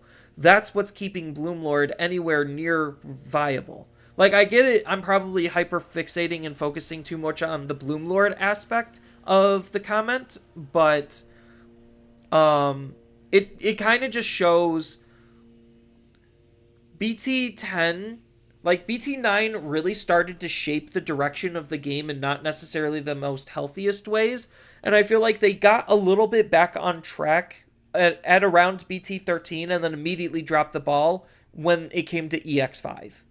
I think EX5 probably did the most damage to the game out of any set. Like, probably more so than BT7. Because it's like some of the worst sets and most oppressive and unfun formats is BT7, BT11, EX5. Those are easily the 3 worst metas to have played in, by far, from like numbers perspective. Because if we look at let's just say BT13 numbers, it's a little bit wider, a little bit more spread out. So it's not nearly as bad because more people are playing different things. There is a clear top deck, but there's other things that are viable as well.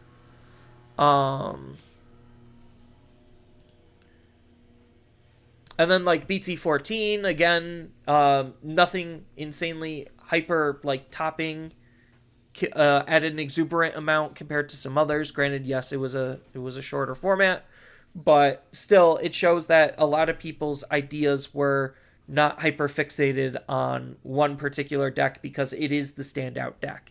Like, we actually had some semblance of balance to the point where we actually had decent representation in decks.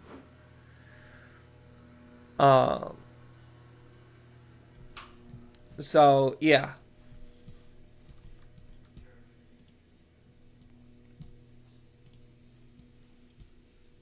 I hope that kind of, like, answers some things.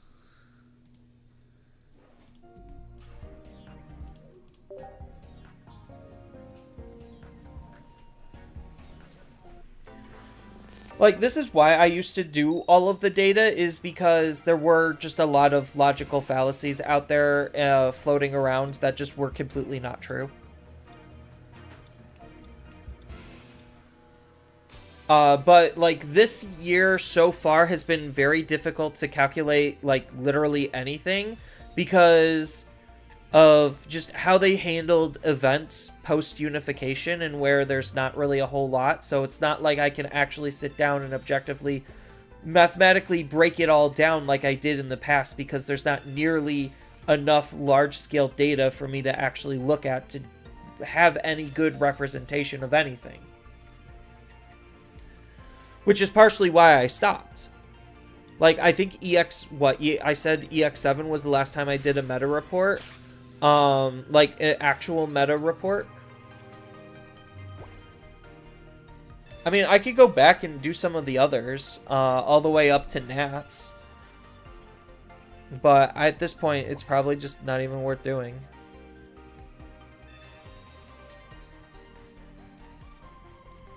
Oh yeah, we just curve out. If the computer's smart, we just curve out here.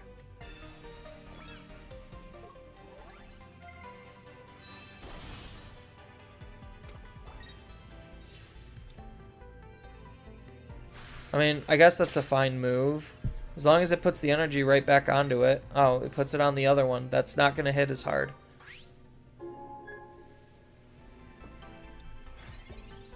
Enjoying the Pocket? I've been enjoying Pocket a lot. I think their rank system could be better. But I think, like, from a actual card game design standpoint, and, like, how the game flow is, it feels overall better. Like, and it feels like the designers actually know and understand their game, especially compared to, like, where Digimon currently is. I know that the power levels are at two completely different ends of the spectrum, but I feel like the designers this time around have the better understanding of their game versus Digimon. Like, it actually feels like when they design cards, they are actually trying to handle some of the problems with their game. Digimon used to do that, and then they quickly abandoned that for power creep. Alright, Mr. Streamer. I'll talk to you later. Alright. Have fun. Seems Well, like it kind of just turned into like a full, like you're almost like on a podcast. a little bit. But I guess the interaction is good, so. I mean, I was just gonna sit here and do this anyway, so I just decided to hit that record button. Oh, is that the new guy? Yeah. New guy. This account didn't have as much luck as the others. I will say that. It got 2 Solgaleos, as, like, the only standout things. It has a Delmise and a Raichu EX, and that's pretty much it. Yeah, that's what I basically had. Yeah, it basically had the equivalent of your luck. It did pull 1 rare candy, though, I think.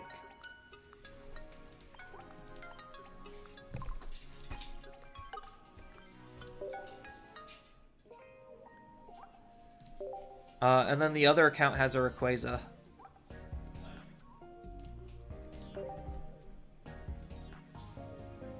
Well, it's, Teddy, it's more than just raw foresight. It's, so, like, earlier in the stream, I highlighted, Darkrai and, Yamega on how when those cards came out together, the designers knew Darkrai would be probably one of the better, stronger, popular, and more played EXs, and they made Yanmega basically a check for the card, so that way Dex can still actually have a good answer to what Darkrai was doing. So that's not necessarily a foresight, that's just we understand how our cards are being used or how they would be used. So I guess that is kind of foresight, or it's more insight. Like, they have better insight and foresight. So they have the better insight to know how their cards are going to be impacting the game, for the most part. And they also have better foresight on being able to leverage future cards to be able to fix issues with the current game.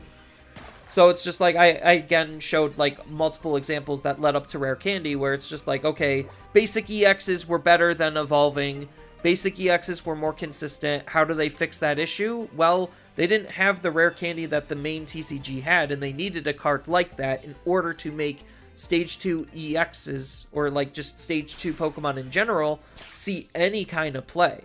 And I think like the way that they implemented it, the Pokemon that they used to launch it with, all of that stuff, plays into set design to where they actually picked probably the best region of Pokemon to pull to be able to introduce that type of a card. So, like, they just hit home run after home run in terms of design, in my perspective, when it came to actually trying to balance their game out.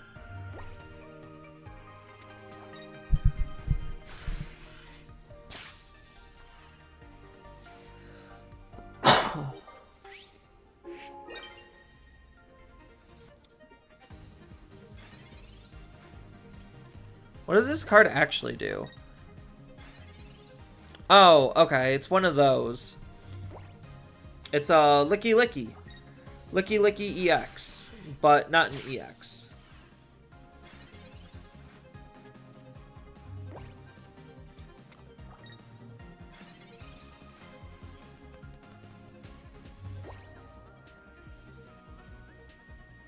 Oh, I'm not getting the rewards for this because these are 1 stars and not 3 diamonds. And I'm also using promos. Shoot.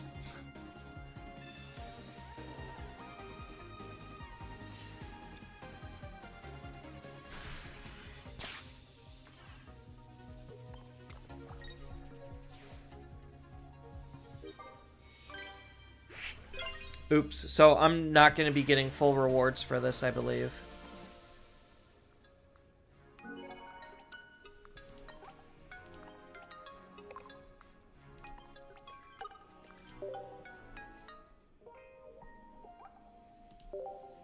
Yep.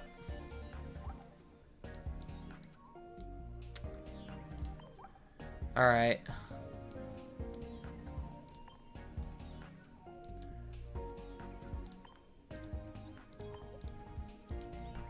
My bling has failed me.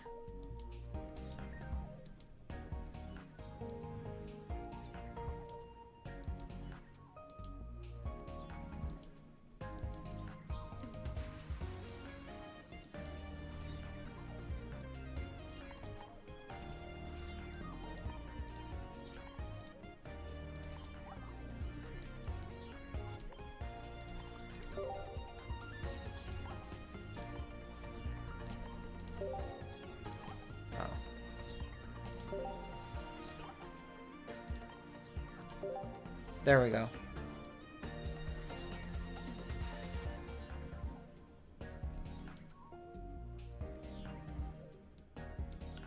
Maybe I just take out these and I just play Electabuzz instead.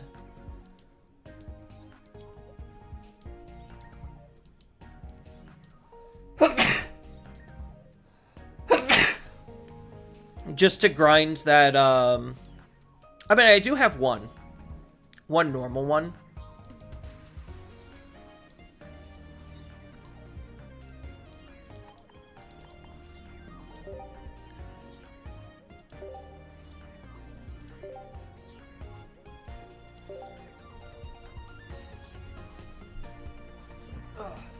Alright, I need to use the restroom a little bit. So, computer, take the wheel. Don't lose, computer. I swear, if you lose...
Alright, chat, I'm back. Sorry for that. Looks like the computer wins again.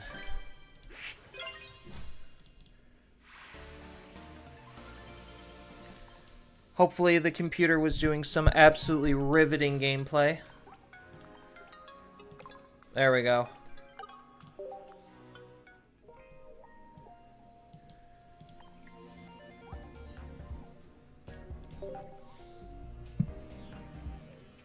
Yeah, just needed to use the restroom. Not anything huge.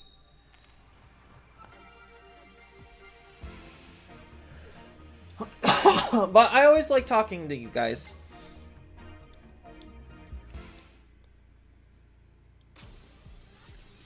Oh, this is a really bad start.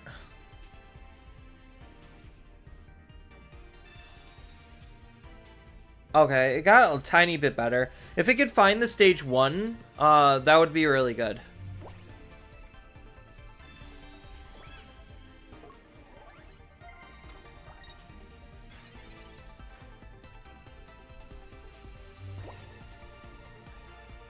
Professor's pretty good. Okay, it did find the stage 1.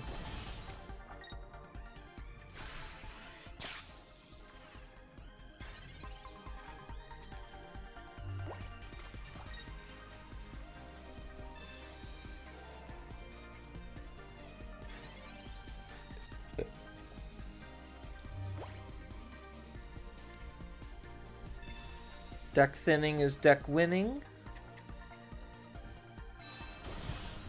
So now it should start powering up. Why? I'll never understand these computers, I swear.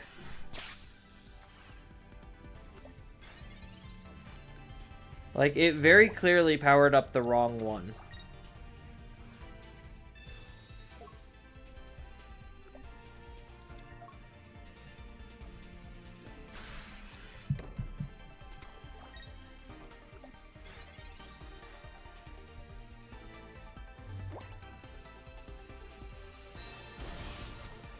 Well, I guess it's, like, slowly redeeming itself.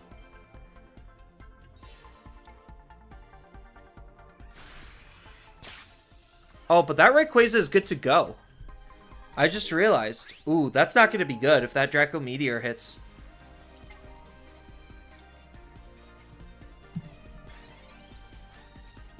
Alright, let's turn auto off. The Draco Meteor needs to not kill this Palma. Okay, perfect. Alright, I just want to win on the spot. We're assuming direct control here.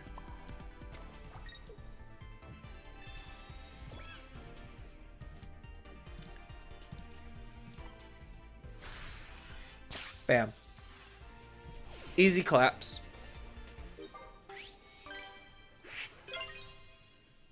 I always like finding people's perspectives about the games past. I joined after EX5. There was a lot of interesting stuff that happened before EX5. I'll say that. Oh, nice, a level up. So, yeah, but the game, like, EX5 kind of just broke what Digimon was supposed to be, in my perspective. Oh, right. No EXs in Wonders. So we got all of these promo packs to open. And then we got probably another 10 pull. Ooh, Farfetch'd. We're looking for second Rayquaza EX. Oh, we don't even have a first one, because, right, this is the first time. We're looking for 2 Rayquaza EXs. That's the ideal. The ideal setup is to get 2 of them. Nope, instead we got 2 Farfetches. Well, we have a playset of Farfetch is actually like a really good card. Like, it seems very basic, but it's, like, Farfetch'd is a benchmark card, I would probably say. Oh, there's a Rayquaza EX. Alright, 1 down, 1 to go.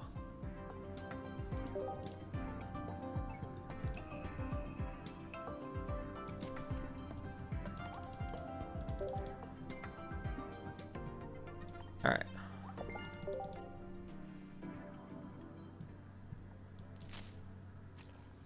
Okay, we got our second one. Nice.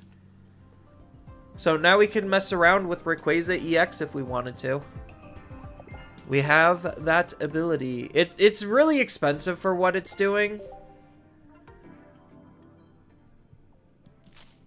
But that doesn't mean it's not a fun card. Chillax and Froakie.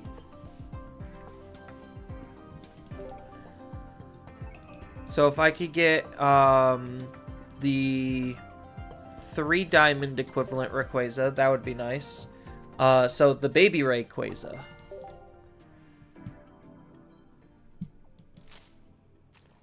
Nope, more Chillax and Froakies.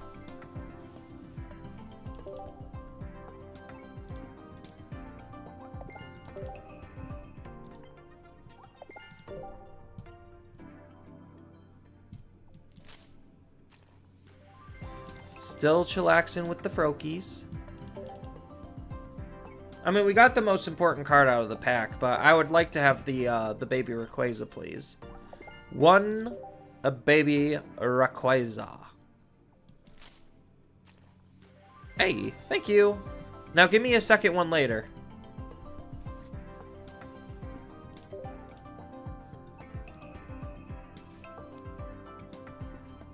Yeah, again, it's still pretty expensive, but it's just a card.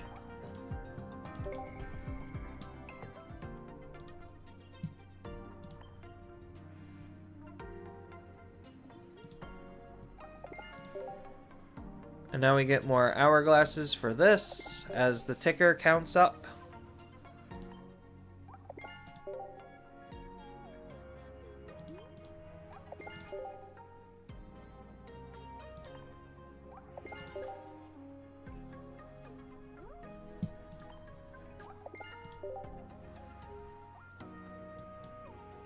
Yeah, we have to win 50 battles in order to get the 2-star variant.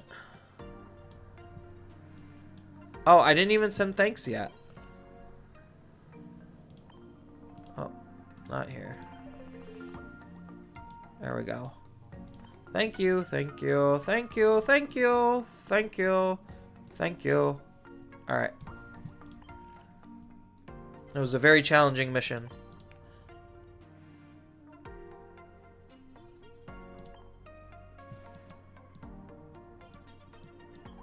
It only counted 3? What? Whatever. Alright, I have plenty of packs to open.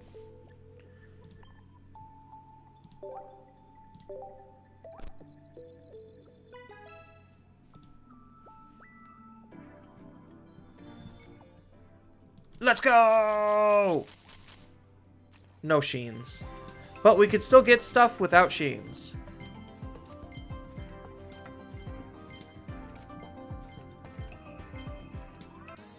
Oh, another Solgaleo EX. I'll take it, even though I don't need any more. Oh, there's the second Dhelmise EX. So that's nice. So we have playable Dhelmise set.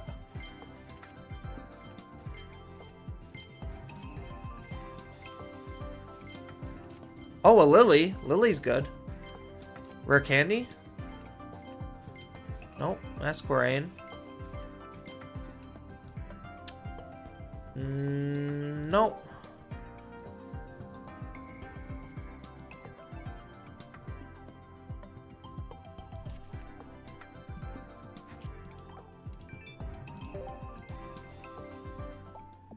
Alright, one more 10 pull.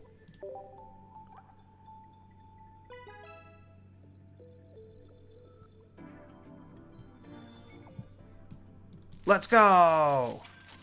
Oh, we got a couple of Sheens.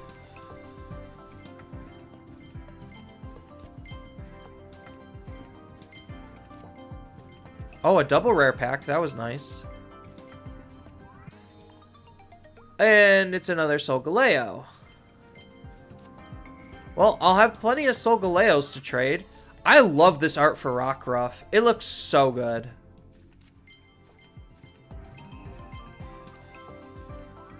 Another Solgaleo. And a Sandygast. Okay, there's finally something new for this account. Oh, and a Drampa. Wow. Yes, Incineroar! Rainbow! Can I get a base Incineroar? No. That was a pretty fire 10 pull. That was pretty fire.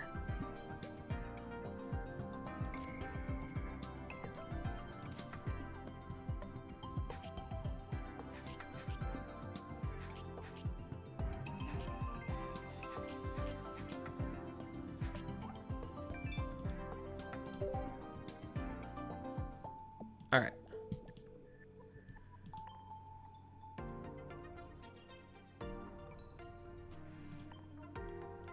Let's collect some more stuff. And then we got a whole bunch of single player content. So I could continue doing it on this account, or I could swap over to a different account. How many Solgaleos does this account have now? Oh, there's still more missions. Right, the Incineroar deck.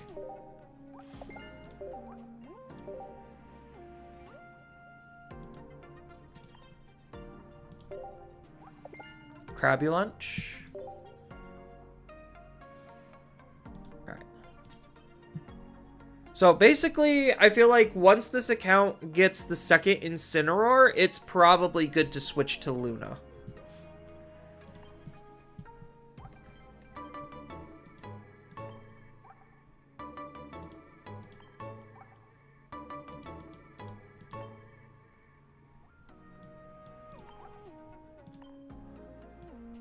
Oh, I didn't even redeem the end of season rewards.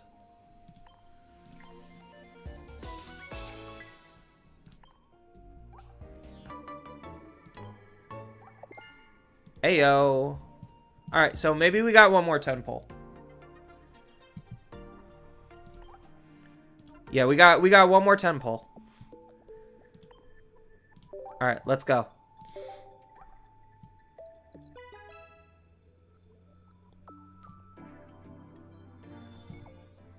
Let's go! No Sheens. But hopefully we get our Incineroar and then we can be done with this pack. Oh! A 2-star Solgaleo EX.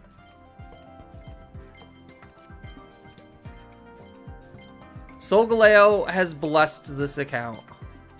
Minus the fact that we don't have the rainbow. Or not the rainbow. The crown rare.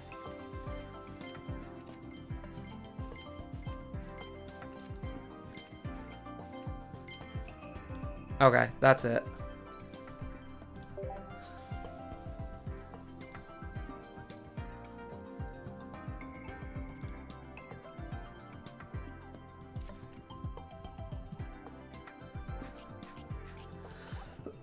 So all we need to do is get our hands on that crown rare, and I think we have all the Solgaleos, right? Or is there a rainbow Solgaleo?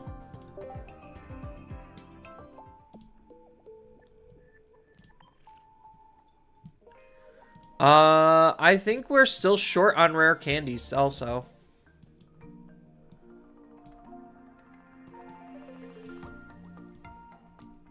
So we do have the 2 Delmise. We have 1 Crebdominable. Oh, we would have also liked a Raichu, an Alolan Raichu. We have 5 Solgaleo EXs. And then we obviously have the 2-star one. So we have 6 Solgaleo EXs. Oh,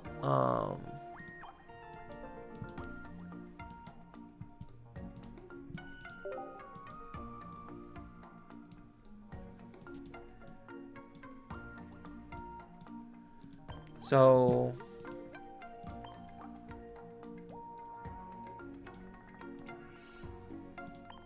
Are these the rainbows? Yeah. Dhelmise.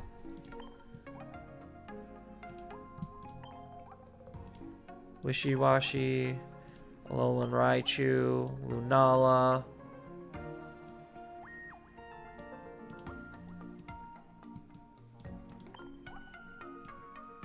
Alolan Muck. Ivysaur. Bulbasaur. Lily, 3-star. Okay, so there is a rainbow Solgaleo.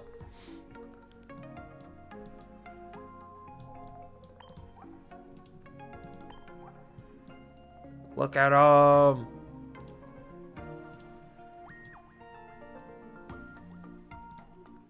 Alright, the big question is, do I actually... How many rare candies do I have? Still just one? Yeah, still just one. That's unfortunate. So I have to play traditional evolutions. Ugh. And I only have one of this. So I can't realistically build Solgaleo yet. Which is very awkward.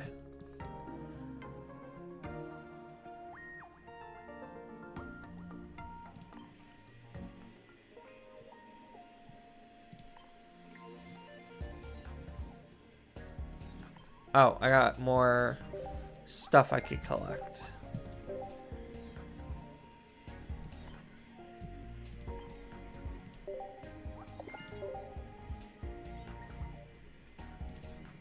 All right.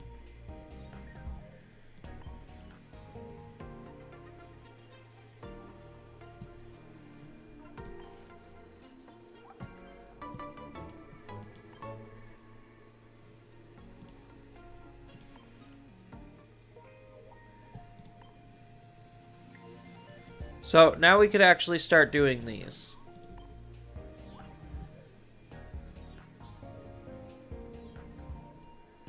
So win with a dark deck that's 3-star or less in 12 turns without losing a single Pokemon.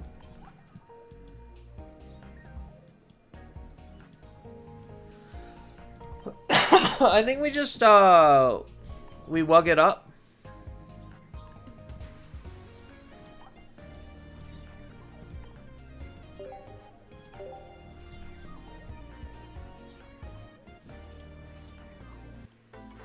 Wug it up.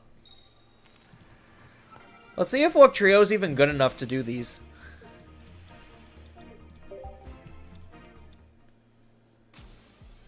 What the heck is that? Flip a coin. This Pokemon does 20 damage to itself. Oh, if tails. Okay.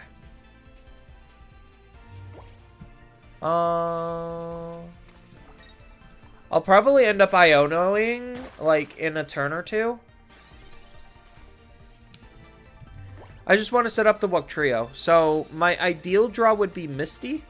So that way I could have Misty potentially get me heads, and then I could turn to Wugtrio. Oof. Not fair. They get to use Rare Candy. Ooh, Sabrina. I don't think I need to Sabrina. So, next turn I'm probably going to Iono. I'm going to Wugtrio and then Iono. Just to try to find, like, more interesting or playable cards. Probably, yeah. I was like, they're probably going to be Leaf Caping this. Oh, now they're thinking about attacking. Okay.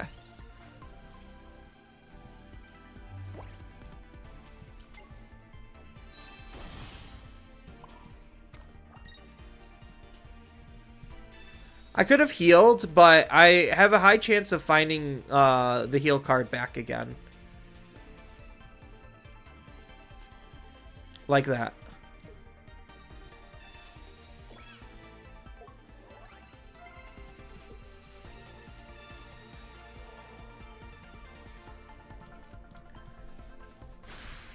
Roll the dice. Not exactly where I wanted it to land.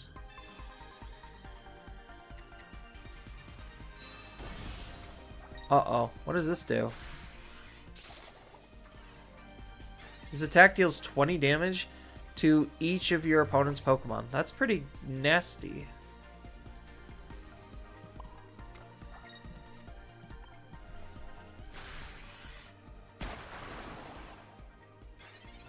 Alright, we're getting there. We're getting there. Are they going to retreat? Leaf Cape? Okay, they are retreating. And it does deal damage to itself, which means it kills itself. Ayo, that makes my life easier. And now I just Irida to heal it back up.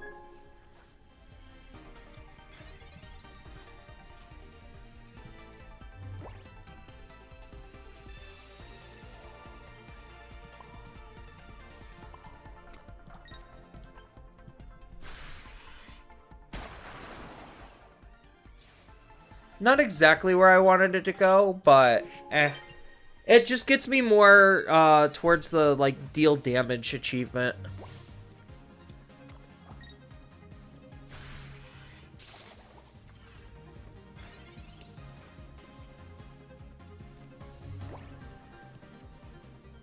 I could Sabrina just for tempo.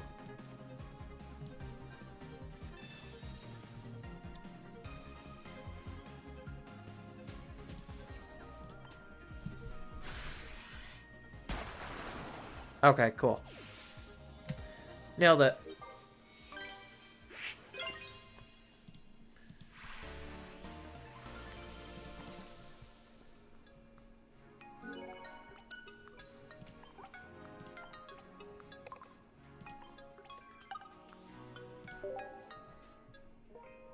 Yeah, I mostly care about just finishing them the first time through. Because I get 7 per win on the highest level, and then if I go down, I get 5 per win. Or not like per win, the first time I win. Look at how consistent this deck is. It's so good. I wish I did get that Incineroar.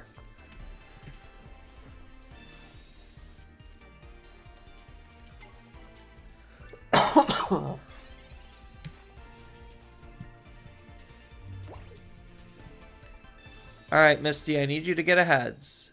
Ayo. One was perfectly fine. Because I can't evolve into Wugtrio this turn anyway. So this just allows me next turn to go into Wugtrio and start blasting. Pow pow.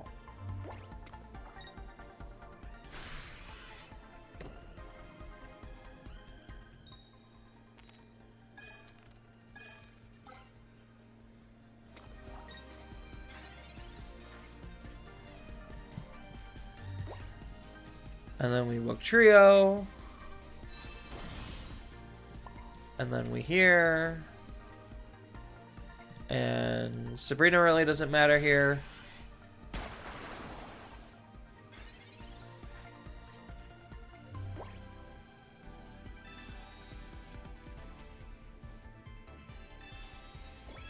Now Sabrina matters. So like Sabrina I use mostly just to like try to ignore Rocky Helm.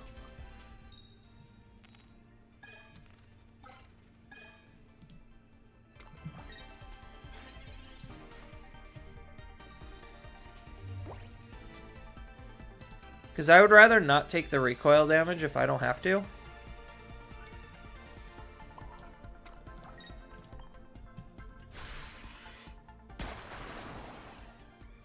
Oh, well that sucks. I would have preferred it to be a little bit different of a spread. If it was the reverse spread, I would have just won the game on the spot.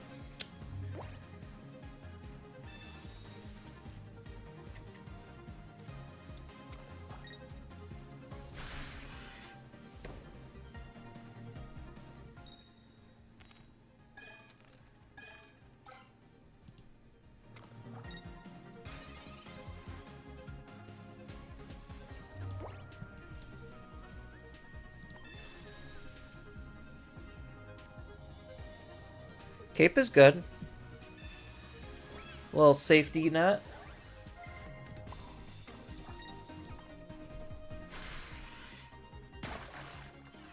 Ah, that's fine.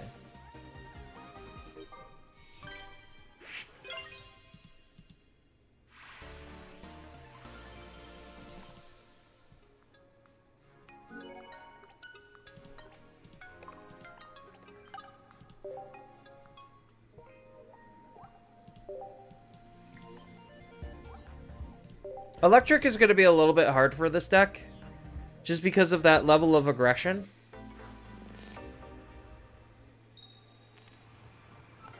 I mean, I could always swap decks. I'm not hard locked to this one. A Poplio.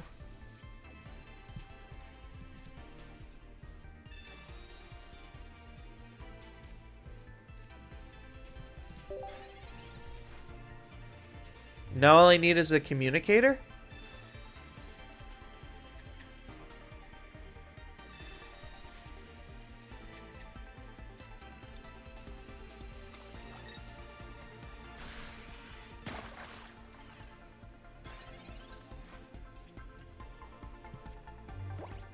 That's not a communicator.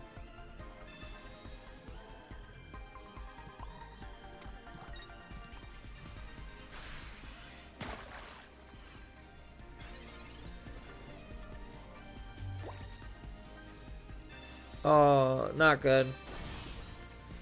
I just lose on the spot. Okay. Alright, that sucked.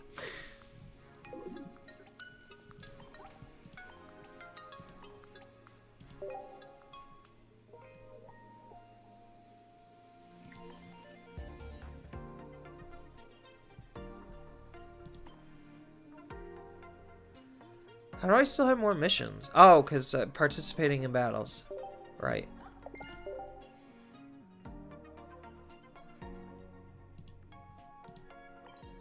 Alright, wonders, give me something good. Well, yeah, I get this.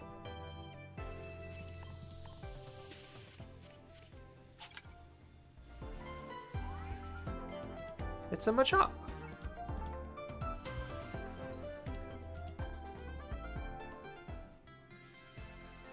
Ooh, Poison Barb. There's a rare candy.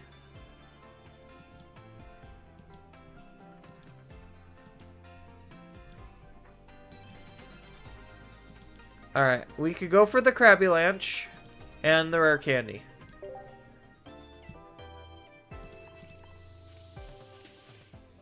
Nope, missed the Krabby Lanch.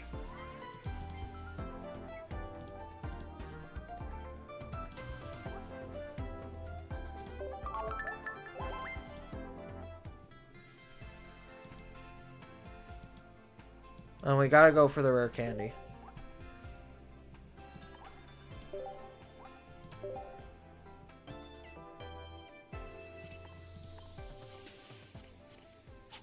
Darn, so close.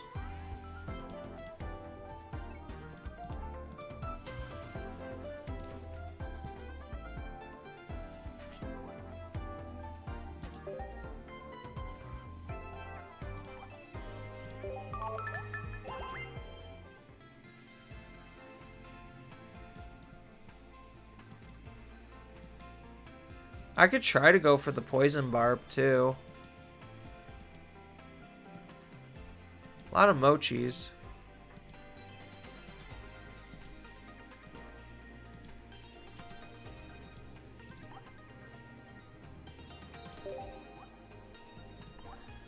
Yeah, might as well go for the Poison Barb, see if we could get that. Ayo. Nice.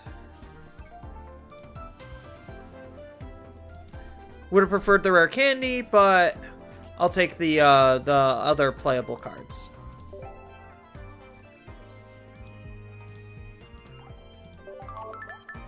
Oh, now my thing's finally caught up to me. Okay.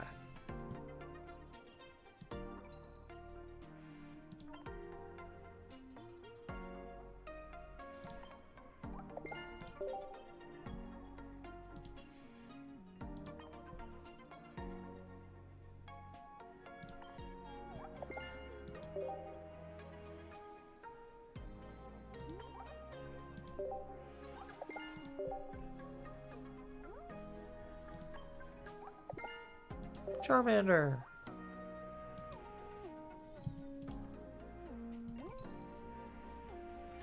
Alright, I think I'm gonna be done with this stream. It was, what, just a little over 3 hours of opening packs and doing the same fights over and over again on each of the accounts. So, I'm gonna call it here for today. I also need to start thinking about cooking and eating and making dinner. So, thank you everyone for coming out and watching. I know I don't do Pokemon Pocket content very regularly. It's not like this is going to be a habit. I just figured I was doing this and I might as well just hit that record button. Kind of glad I did, considering I got that God Pack. That was pretty dope. So yeah, the most nonchalant God Pack opening ever. But yeah, kind of cool that I got it on YouTube. So thank you everyone for coming out. I hope everyone has a wonderful rest of their day, and I hope to see all of you on the flip side. Later.